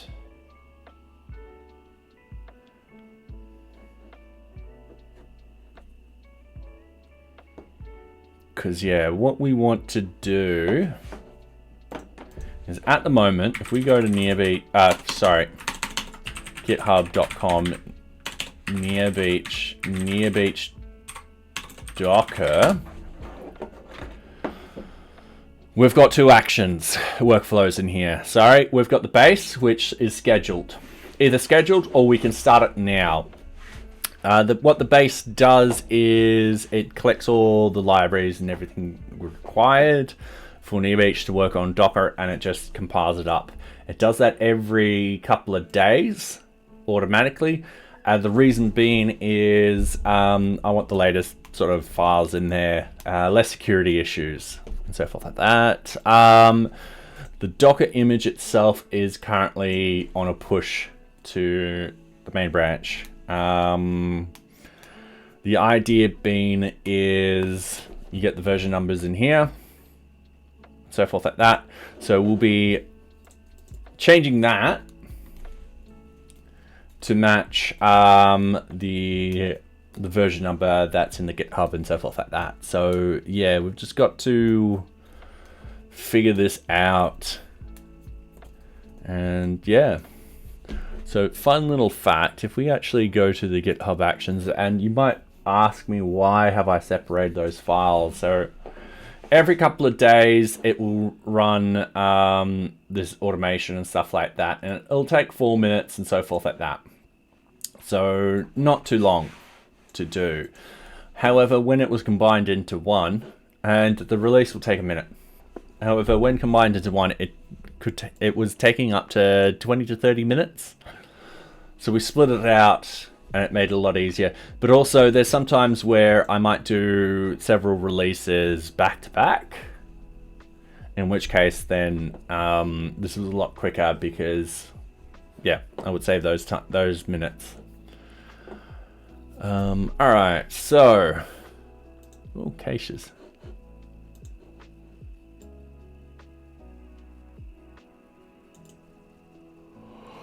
All right. Oh, sorry. So what we would need to do. So there's a couple of things here. Just going to clear this because we have those images. Okay. Acronym. Ah. All right. So going on to here. So we'll GitHub actions for the Docker. What we need to figure out, one, how to trigger by completed GitHub action.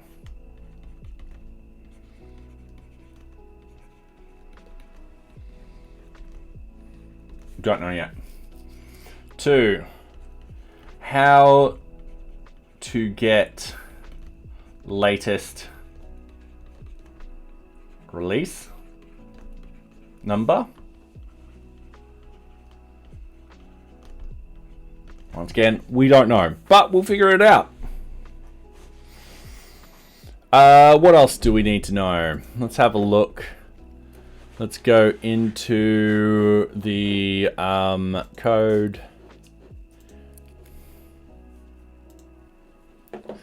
So in here, we've got the Ubuntu latest, set up QEM, so that's just setting up that. We'll have to up the action number and all that kind of stuff. Set up Docker build X, yep, cool. Checkout, yep, sweet. So log into Docker Hub, yep, that's all good. Set up the Docker build, so yep. Build and push the latest, yep. So with context, Docker file, push true. So we're only doing 64 and AMD 64, which, yeah, we had a quick look at other different architectures. The problem is, I think the Azure files don't support it. So, and those other sort of ones are very niche. This will hit like 99.99, I think, % of servers and so forth like that. So we've got one with tags of the latest, and then we've got the version one down here where we've got to update this particular version number. So how to get the latest release number, and then apply to the Docker tag.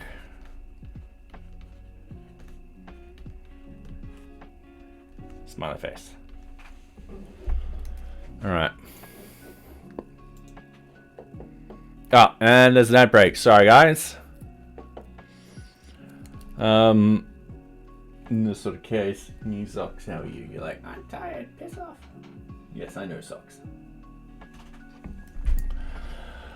All right. So, and then the last step, we'll notify Discord. In which case, yeah. Cool.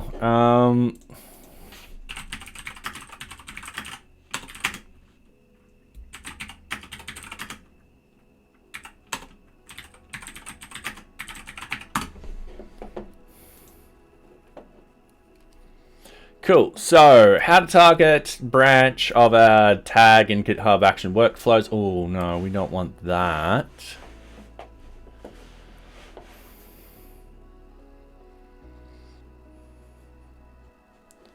Buddy, I want to run a workflow when a new tag is published. Yep.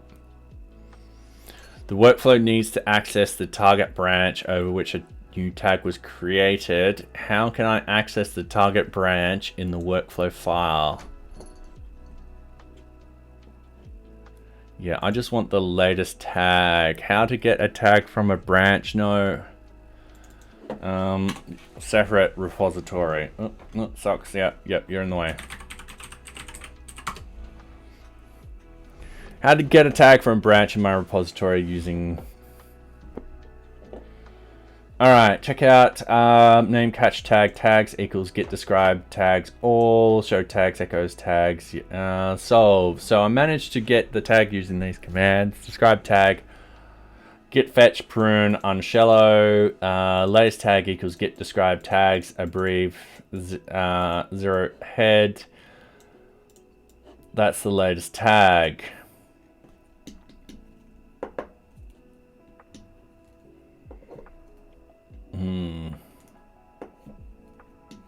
All right, that's from that one. What if GitHub Actions trigger another workflow on success?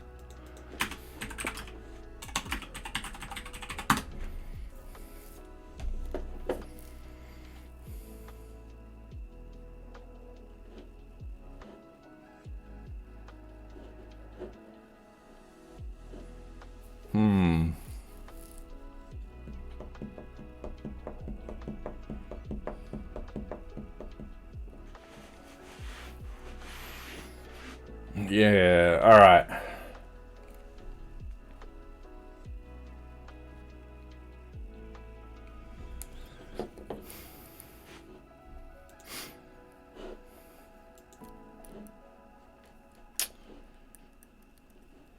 Because I keep coming back to these two. So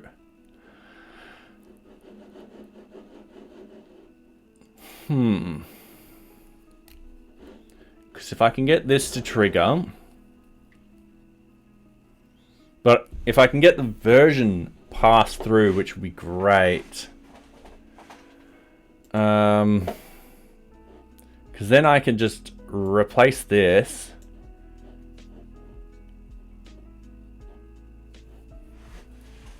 Yeah.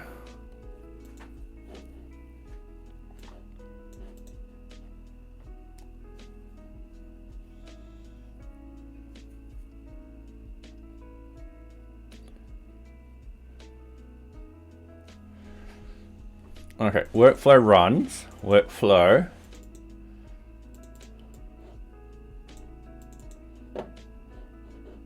Using filters to target a specific branch for a workflow run event. All right. Tell you what, let's play around with something. Do I have NearBeach Docker? Yes, I do. This window, please. Okay, good. Pull. All right, so we just pulled the changes. So here's the Docker image. So I'm gonna have a new Docker test.yaml. And hey, Jay the developer, how are you today?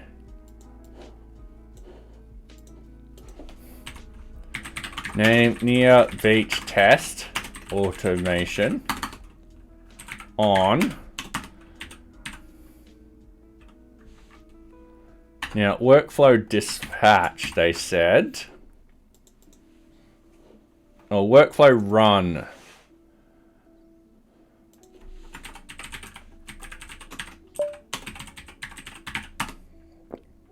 When using the workflow dispatch event, you can optionally specify inputs that are passed to the workflow. The trigger workflow receives the inputs in the input context. For more information, see the context. All right.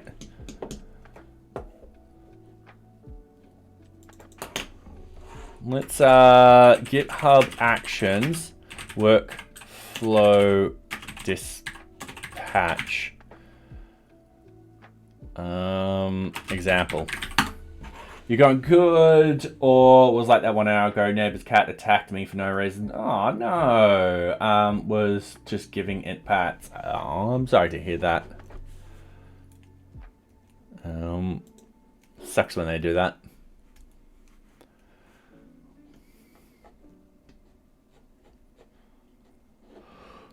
How do you...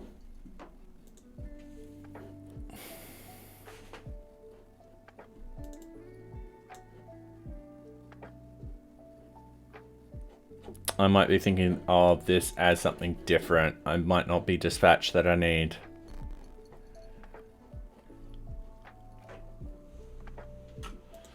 Oh.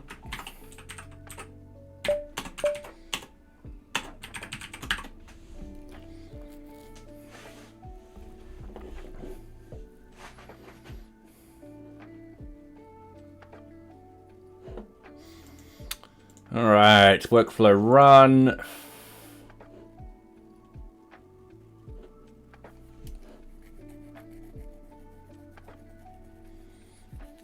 The workflow will also receive inputs from GitHub event inputs, context, inputs, choices.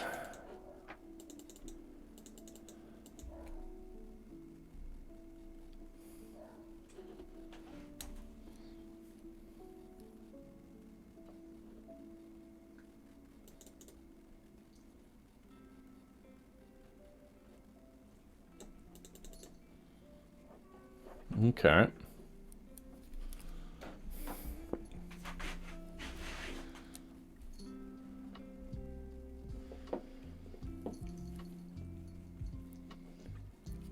But how do I, if GitHub event pull request, user login, run, comment the changes we cannot accept, PR.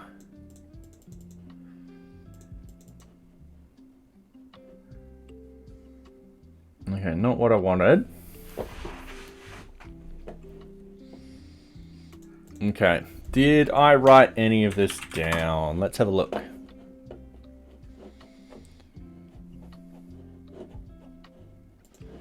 I should update this.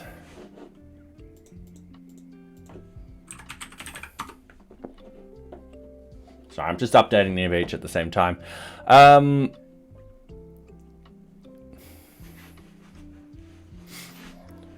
Automate this process. So we're actually currently testing that. Okay, app services, NearBeach prod. And I should shut that window in a minute. Deployment center. 0.5. Alright, cool. Alright, investigate where we should put end-to-end tests. We've got to do that soon. Documentation, documents upload, Docker. We've got nothing under Docker. Requirements, dashboard, search. Would be down here. You mentioned the new method on building Python libraries. That we can move to testing. Implement object status editor. That will happen very soon. We need that rather quickly. Move the notes code from object into notes view. Oh, yep. Translate the application. I really want to start doing that. Looking at Intel for datetime format. Implement sprints. That's actually happening. It's actually happening. Hopefully, it's happening rather sooner than later. NearBeach tour, probably not going to happen. Start recording. Yeah, I've got to do that. Use profile images. Yep. Implement ideas, feature, components.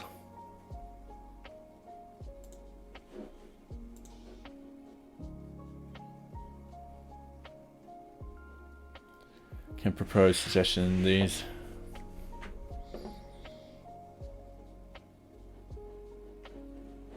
Alright, yep. Oh yeah, I've got to do that IRC and Slack stuff. Add audit breadcrumbs. Oh, yep. Okay, looks like I didn't put that in there.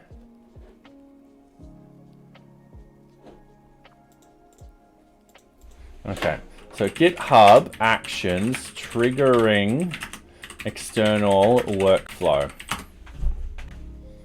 Or remote triggering in GitHub actions. Let's have a look. And whilst that's happening, sorry, I'm going to close the blinds because it's getting dark.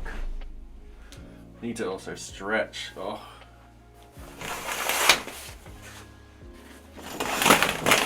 And I'm going to raise my desk.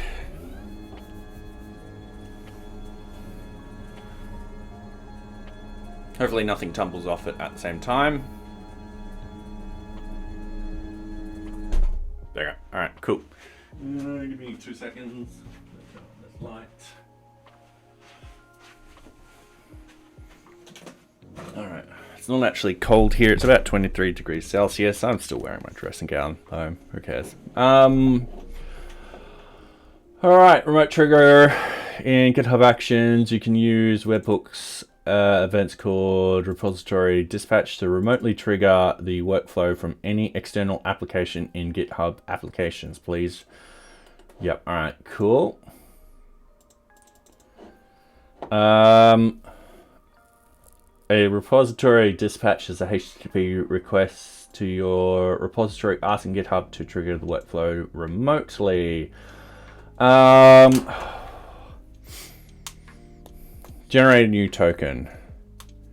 Okay, so we would need to generate a new token. In the note field, provide the token name, select the scopes. Okay, cool.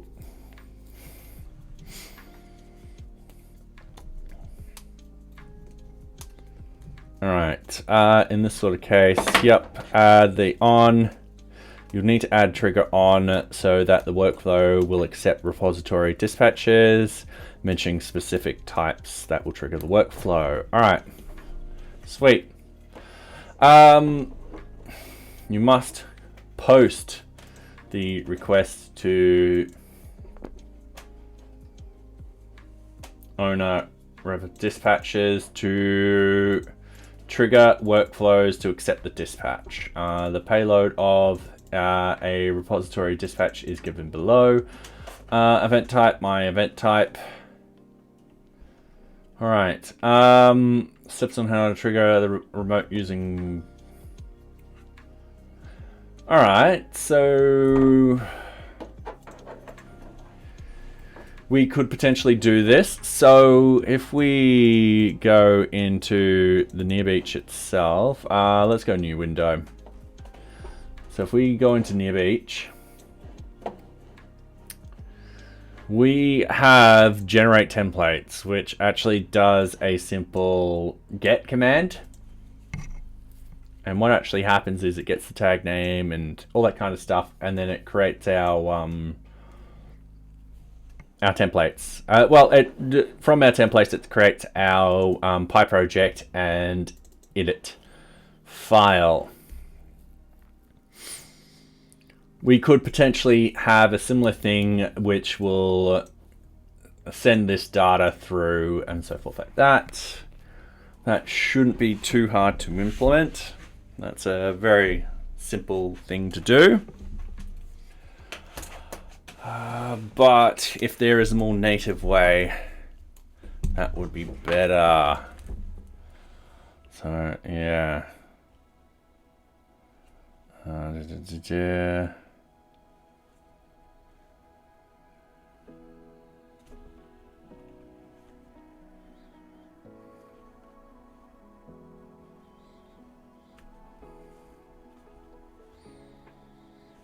Okay.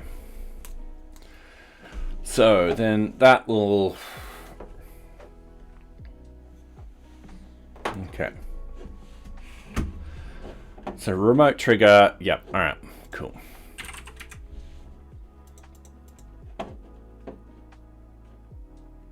Marketplace actions trigger external workflows. Okay. Cool. So on push workflow. Trigger project test users. Okay. Payload author. Yep. With. All right.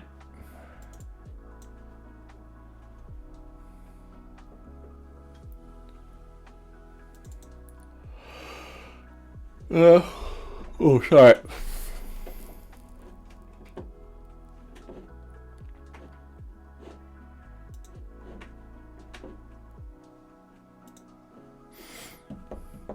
A simple way to trigger workflow from another workflow. Oh, this is what we want. All right, zooming in. GitHub Actions is a neat and tidy way of automating the workflow in your development environment. Action lets you define and run simple commands in your development environment using a single interface. You can write your script as a simple bash file, but defining it as a GitHub action will make it easier to run and maintain. Yep. In this article, we'll learn how to trigger a workflow from another workflow in a simple and easy way. Prerequisites. To trigger a workflow from another workflow, we need the following: a repository with action defined step inside it, repo 1. Another repository that needs the action to be triggered, repo 2. Personal access tokens, or PAT, that will be added as secrets. Simple command authorization. Simple command to authorize the other workflow's PAT to call the repository PAT to initiate the workflow, which will call the repo 1's action and execute command. All right, cool. And hopefully we can pass a variable over to it. Now we Now, after we knowing what we need to make it works, let's make it work. All right, cool. Generating PAT. To generate a personal access token for the user account, we need to navigate to user tab profile. Yep. And in the drop-down menu, select settings, options, personal. All right, cool. Settings, developer settings, personal access tokens, provide a description or leave it empty, and select the desired scopes of the PAT. So the idea is we won't have an expiration, but we want, yeah, all right, cool. PAT is a secret, should not be shared. This is to prevent unauthorized access to your, yep. We need to add the PAT to the secret section of repo 1 repositories. So in the settings, choose actions, new repository secret, type action key is the name of PAT. Yep, cool. Creating the workflows. Now we need to create the workflows for the 2 repos. First, navigate to the actions in the first repo and click new workflow. You can choose between step the workflow yourself or using one. Yep, do the same step for repo 2 repository to create a second workflow. Last but not least, we need to configure the 2 workflows to interact with each other by calling one from the other. Using the following script with repo 1, the trigger flow, replace username with the GitHub username and repo name with the actual repository name and related URL. All right, cool. So in here, workflow 1, workflow dispatch, inputs, workflow 2, description, workflow 2, which will be triggered, required, true, default workflow 2. All right, workflow to GitHub account, description, GitHub account owner, required, true, default username. All right, workflow to repo GitHub, repo name, true, repo name.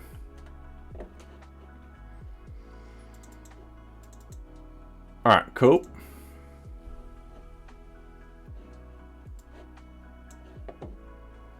So the jobs, build, steps, check out your repository at GitHub Workspace so your job can access it. So name, test, run. So it curls, post, API. Yep, all right, cool. So it actually just does a curl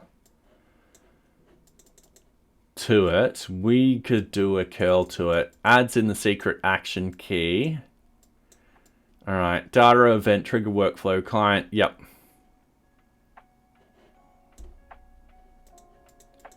Cool, and we should be, I'm assuming we can pass through more data. Okay, on repository dispatch.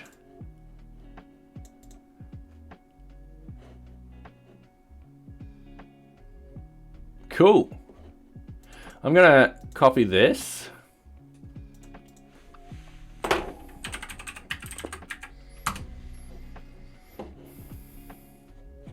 This looks like, yep, it's updated. So what we want, automation and security, new card, automate the Docker build after deployment workflow has finished. This is definitely the highest. All right, so we'll paste that in. The above link shows we can use a simple curl command to trigger the Docker workflow. We just need, all right, cool. So from here, we need, we're going to close this. We're going to close this. We're going to have a look at repository dispatch.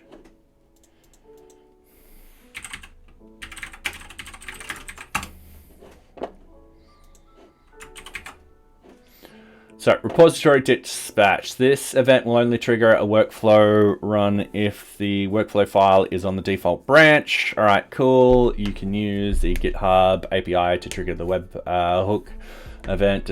Yep. When you want to trigger a workflow for the activity that happens outside of GitHub. So yes, for more information, see repositories. When you make a request to create repository dispatch event, you must specify an event type to describe the activity type. All right, cool. By default, all repository dispatch activity types trigger a workflow to run. You can use the types keyword to limit your workflows to run when a specific event type value repository dispatch webhook payload. So what we'll have is we'll have the types. Yep, cool. No, the event type value is limited to 100 characters. That's perfectly fine. We don't need that many characters whatsoever. So any data that you send through the client payload parameter will be available in the GitHub event, which is what we want because we want the version. Whoops, sorry, I just yanked that thing. I'm just doing a quick stretch. Context in your workflow. For example, if you send this request body when you create a repository dispatch event, we've got event type. So test results which match up to here. We'll come up with our own sort of thing. But I'm going to copy this and paste it in here. We're just doing this to do it like this. What we want is this. Please note we can pass through variables which would be good. We can use this to get version numbers. Smiley face. Add card. This goes up at the top. Okay, cool. So, oh, whoops. Didn't mean to pull that out. Event type, test results, client payload, passed and message. All right. So in here, then you can access the payload in the workflow like this. So run a fail if GitHub event.client payload passes. So we could just use the squiggly brackets and stuff like that. I wonder what's the difference between repository dispatch and workflow dispatch is. Yeah, I'm not sure.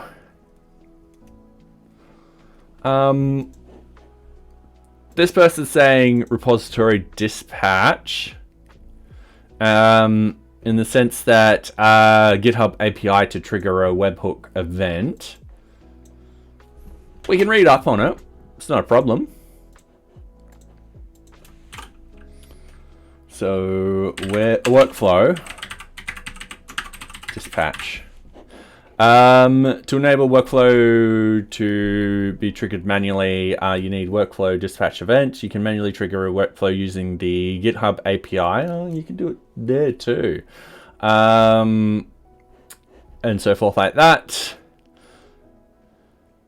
Providing inputs. So yeah.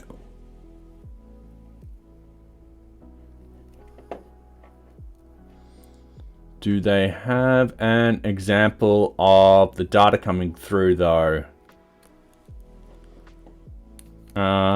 This example defines inputs called log level tags, environments, which we do kind of want to send through the tags. You pass values for these inputs to the workflow when you run it. This workflow then prints the values to the log.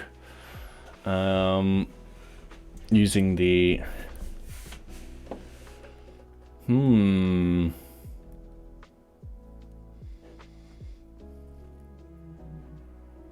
stomach's growling.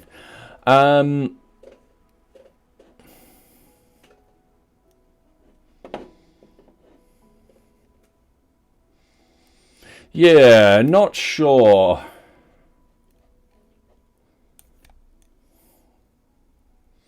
I need to know how I would trigger this though. You can pass inputs when you run a workflow from a script. GitHub, workflow, run test, YAML. All right. Yeah. All right, you can use GitHub API to trigger a Webflow. Yep. We just talked about that.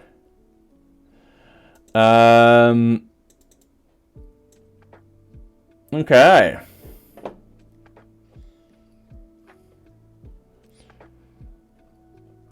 So this could work for us. We just need GitHub Actions get latest tag.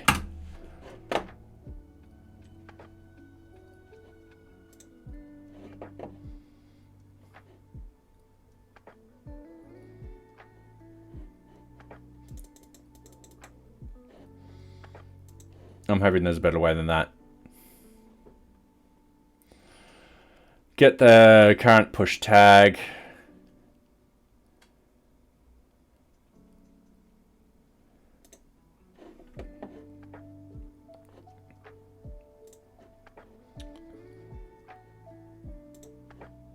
All right, so on push tags, yep, jobs.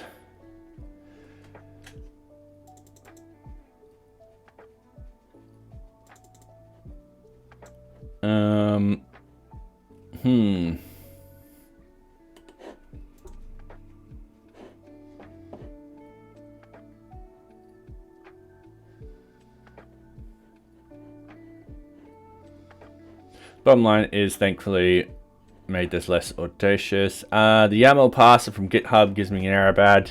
So, all right.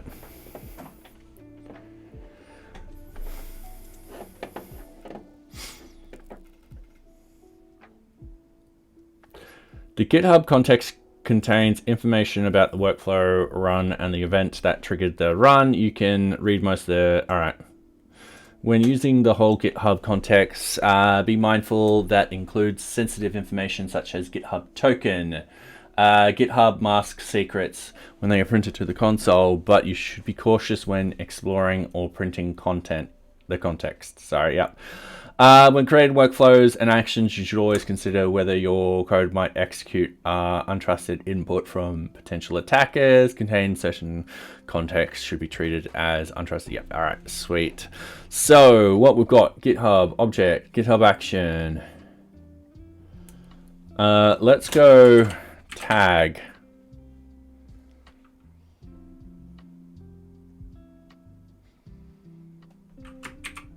All right.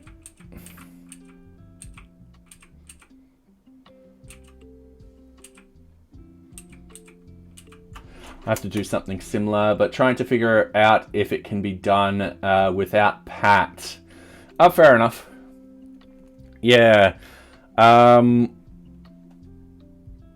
will be all ears if you figure it out. At the moment, I'm okay with a bit of pat. Just to get it to work. And then later down the track, if there's a better method, of course, move to that better method. So yeah, so at the moment I'm happy to state this will be pat with curl because we can pass through the variables. This we've got to figure out.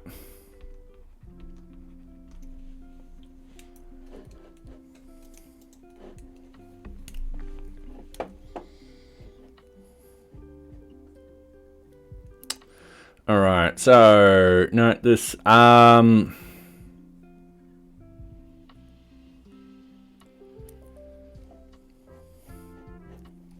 if we're doing a release, so the reference, the fully formed reference of the branch or tag that triggered the workflow run. Now this would be a release, so it should have a tag for workflows triggered by push. This is the branch or tag reference that was pushed. For workflows triggered by pull request, this is the pull request merge branch. For workflows triggered by release, this is the release tag created. That's, yeah, cool. So we need GitHub ref. For other triggers, this is the branch or the tag relief. Now I'm assuming that when we say that, if we go back to NearBeach, that this is the release tag. And judging from the URL, that is correct. This is the only set if the branch is. All right, so we just need GitHub ref to get this to work.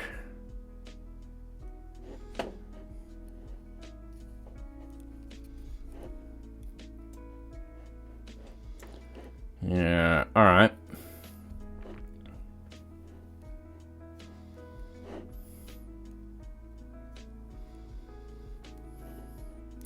Let's create a quick code file. Let's go, oops. Yep. Test GitHub ref.yaml. Gonna add that in. I am just going to open up this one. I'm just going to paste it over here. What I'm going to do is I am just going to copy from here up. Going to go copy. Going to paste it in. This is going to just test GitHub ref. Yeah, why not? Publish. Yeah, why not? Actually, no, we want to do this on schedule or something different.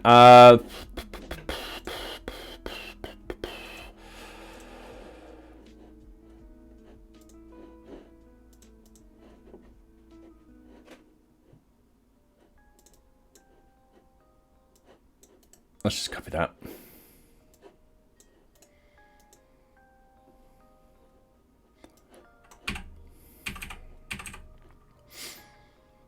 All right, let's hope that thing can pick this up. So this will be just test thingy. Environment main. Yeah, no, let's permissions. We won't need any of that. Steps. Yep. All right, cool. Cool. So what we've got, name, echo out that thing. And then what we want is we want to figure out how we can do it. So we'll need to do something like this. So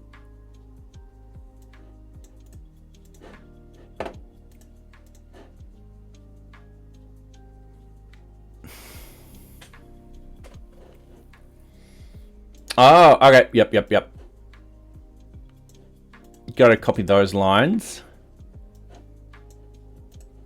Can paste them in. So dump strategy context. Let's just call it dump GitHub ref. So strategy context. We'll call it how we want it to call it.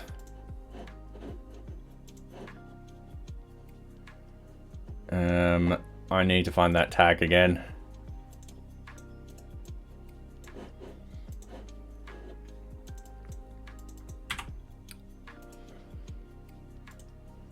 So we're going to keep it to that, and then we're going to do it like that. I'm going to hit save. We're going to go over into here. We're going to bump into here. What we're going to do is we're going to go that bin program with the act. And then what we want to do is we want to list.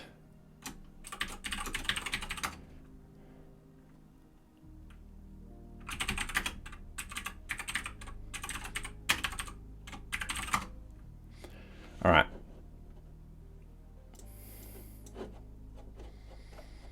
So we've got job ID, analyze, yep, deploy NearBeach, test thingy,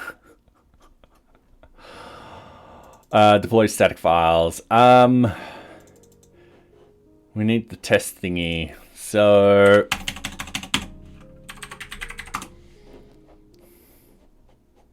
Coming up here, bin help, run GitHub actions specifically by specifying the event name, e.g. push, or the action name directly. So at event name to run flags. So we want test thingy.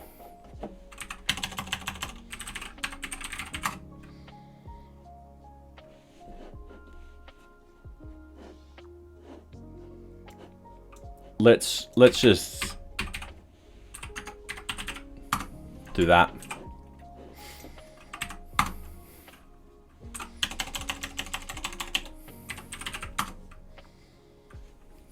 All right. Oh, it's going to do the other thing too. The code analytics. Let's.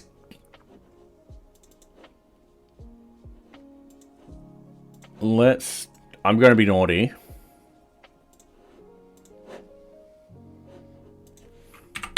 I'll undo that.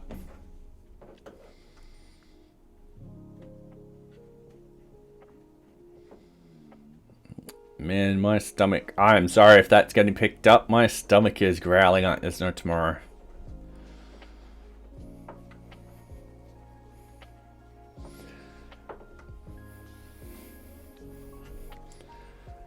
Okay, just waiting for this to do its thing.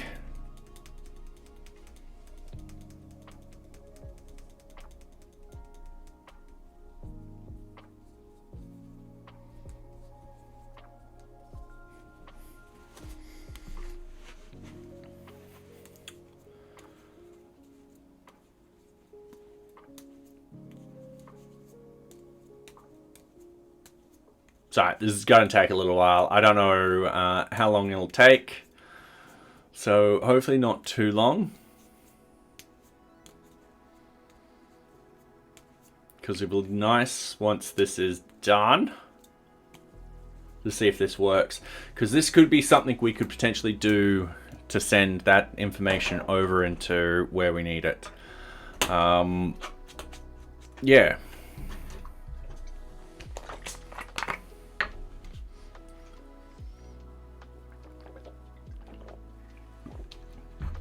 And then hopefully we get it first shot. Fingers crossed. And then once this is all done, it doesn't matter if I release this soon. It doesn't matter if we need to do another 0.30 release, because we can do that using the new method and so forth like that. And it'll save us between 20 and 40 minutes. So if we take out, let's say, let's round up the last streams and this stream. Let's say we get this done over 3 streams of 4 hours and stuff like that. So it'll take 12 hours. Times that by 60 minutes. Let's take the lower end of 20. So 36 releases. After 36 releases, we'll have made back our time. But if we do that by 40, that's 18. And remember, we did 35 releases for 0.30. And that was in 6 months. And that's not including the release candidates or anything like that, which would have added up to, I think there were 5 release candidates. So when you think of that, that's 40 in 6 months. So after about 6 months, this would make its, this would make its time back. All right, so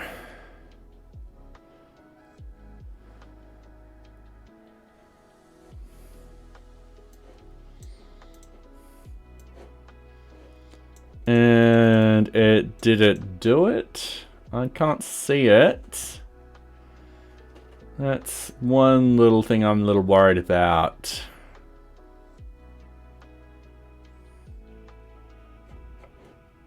Okay.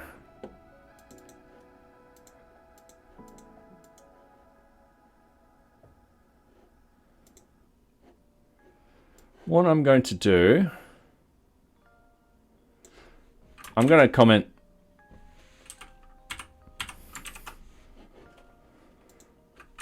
So I can't comment that out, I think. Going to comment out the Python setup. We don't need the Python. What I'm also going to do is name ls everything, run ls, and then I'm going to get this 1, 2, 3, 4. Do that again, and I'm going to hit save, and I'm going to run this again, and hopefully it won't take so long.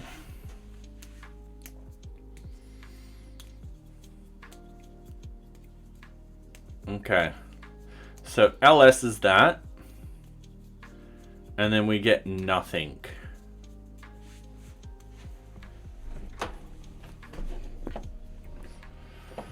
I mean, this makes sense because we're not pushing anything. Okay, git status, git add, GitHub, workflow, test, git status, git checkout.github workflows, code,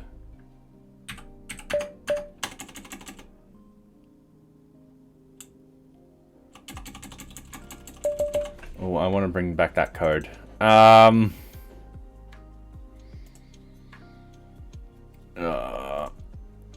Commit, roll back.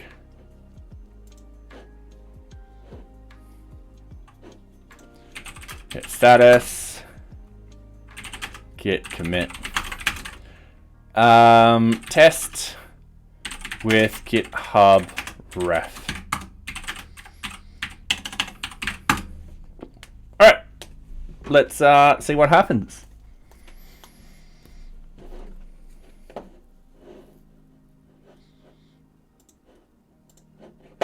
Okay, going to our actions. This shouldn't take too long to actually do. There it is right there.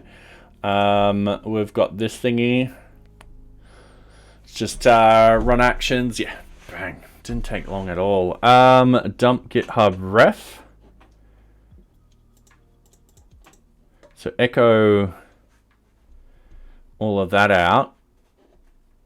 And yeah, it didn't do it. Okay, not a problem.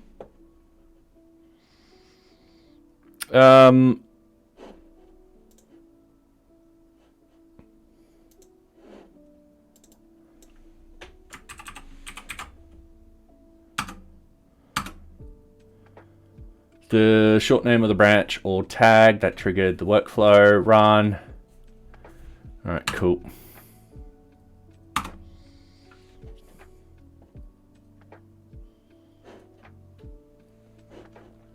This to JSON might not be what we need. So what I'm going to do, I'm going to change it. I'm just going to put that in.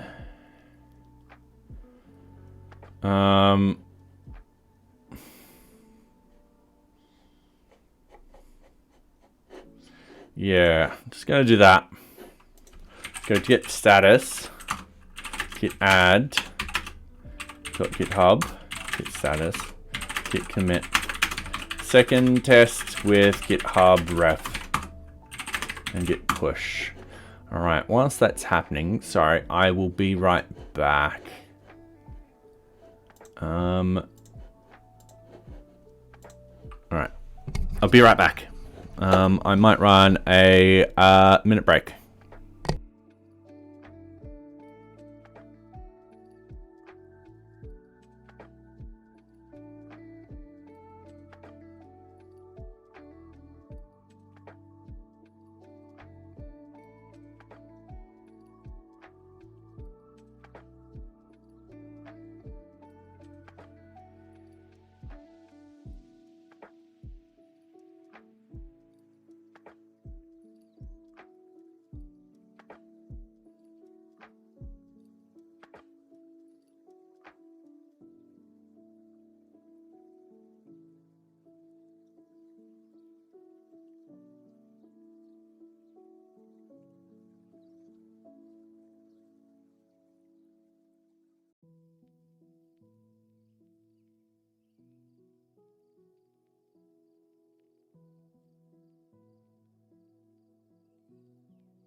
I am back. Thank you very much. Okay. So, second test. Once again, we're going to smush all these things together. All right. Yeah, nothing. Yeah, I know socks. It's weird.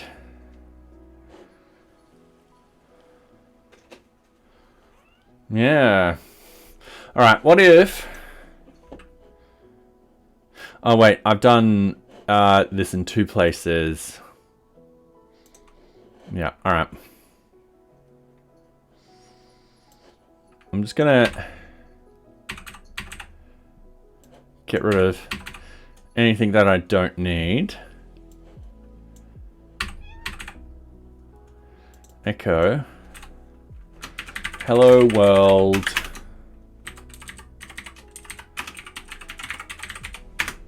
Like that. Hey, sweetie. Yep. There you go. She's back. Hey, sweetie. You're like, no, I want to go to bed. All right. There you go.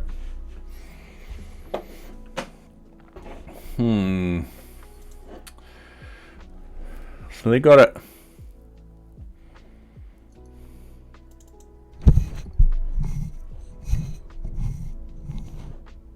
Where's that dollars GitHub ref coming from?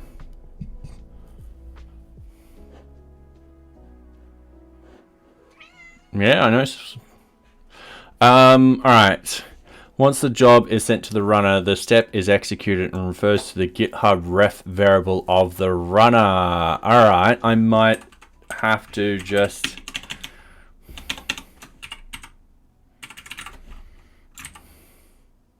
GitHub underscore ref. All right.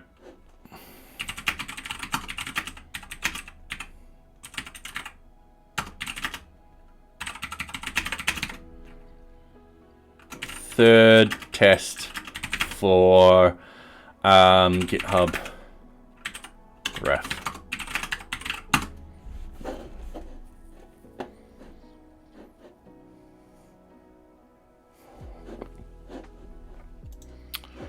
All right.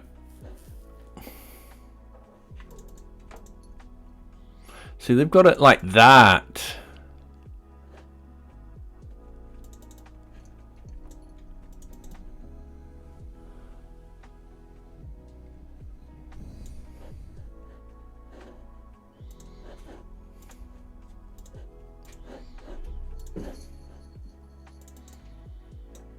Yeah, all right.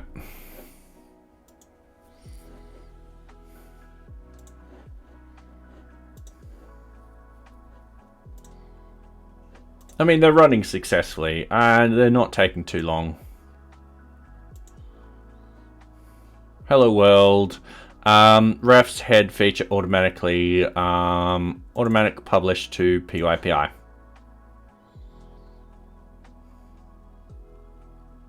That might be it. But with the release, you'll need to be the tag. But that should be fine. I think that's it. I think we just need to do that. Okay, I'm happy with this. We'll need to remove this. Now, it is getting late-ish. I'm just wondering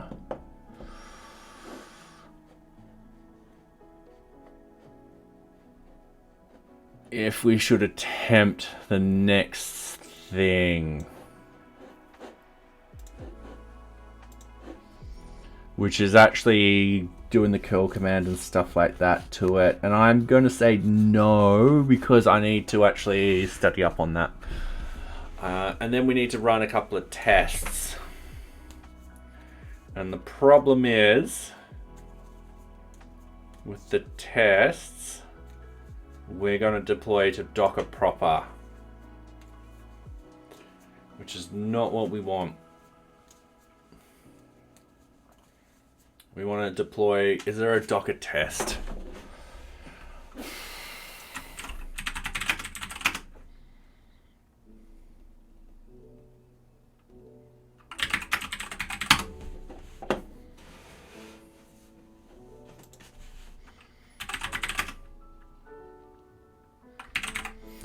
The other thing is, give me a couple of seconds. Sorry, I'm just logging into Docker Hub.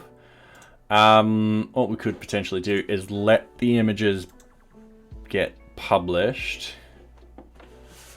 We won't do the latest images. All right, I'll show you what I mean. So if we go to our NearBeach stuff, what we'll do is we'll have it so that the latest images won't be touched, but we'll have like 0, 30, 35, 0, 31, 30 release candidate. And then what we could do is we can come in here and delete them, but then again, it is a progress of what we're doing. I did say that this particular branch will have a whole lot of release candidates, just because of this process. But then again, I want to get this done correctly.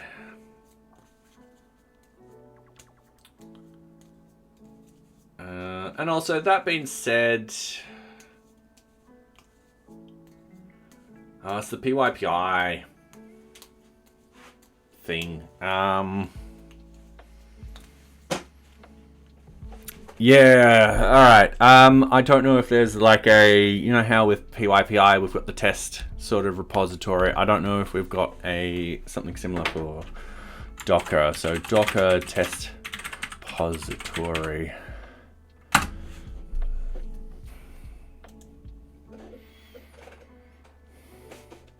So we don't need private at all.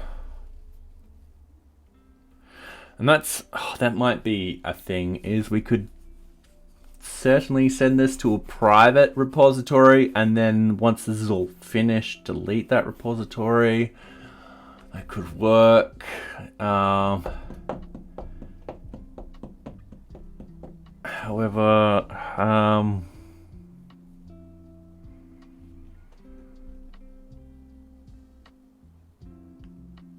the only, yeah.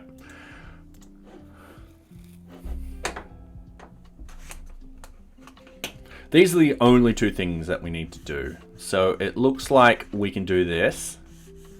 So if I get my little eraser tool and I'm like, this will be the GitHub ref. And then to actually show, where's my, I'll just go over here. I'm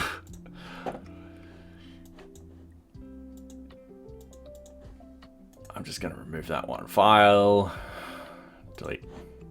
All right. To get the Docker image working, all we need to do is when we pass that information through, we do something like this. Oh, wait, Docker image. Yeah, we just do the dollar thingy in here. So we'll have the environment set up here, then we'll just have like the dollar thingy in here. That should work, like much like how we're just doing it there. So it'll be up here. That's not going to be a problem at all. And we can do the same thing here. So I feel like we're very close to getting this done. It only took us 3 streams, but hey, once it's done, it's done. Yeah. All right, I say in the next stream I am going to do that. In the meantime, I did want to check one thing.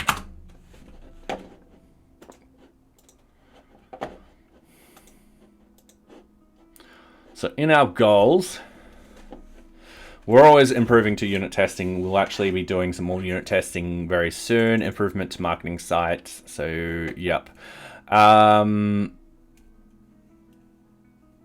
We probably will have to move that off to February. I don't see us doing that anytime soon, just because this is taking quite a while.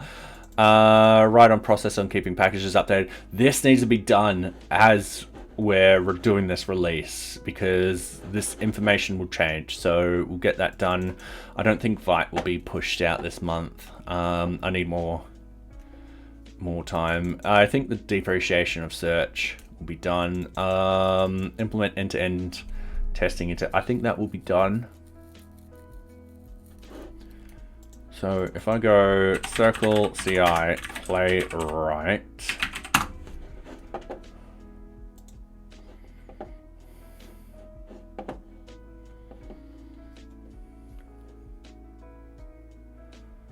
All right.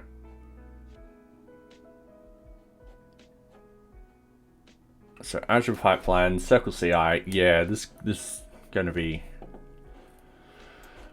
done very easily.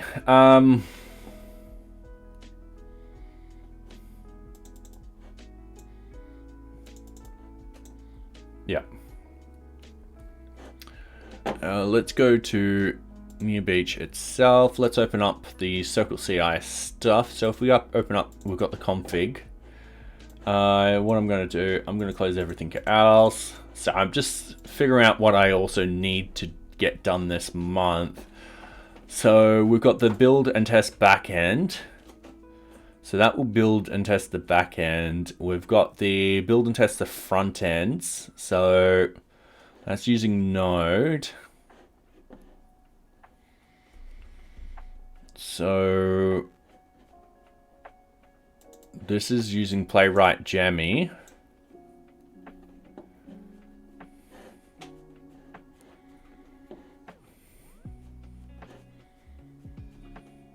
All right, but can Playwright Jammy actually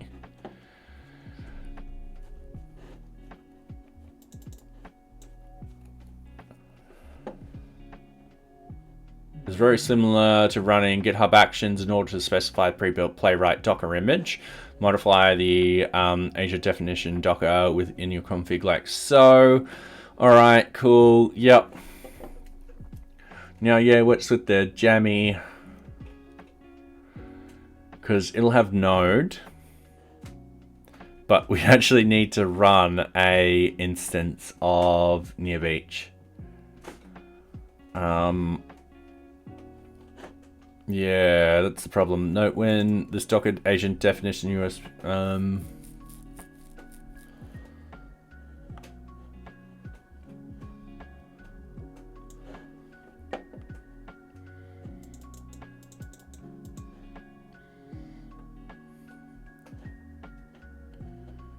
yeah. All right.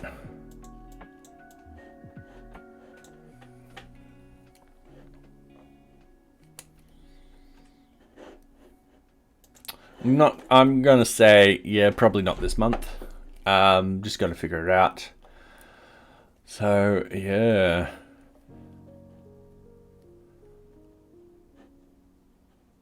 Yeah, I really need that, but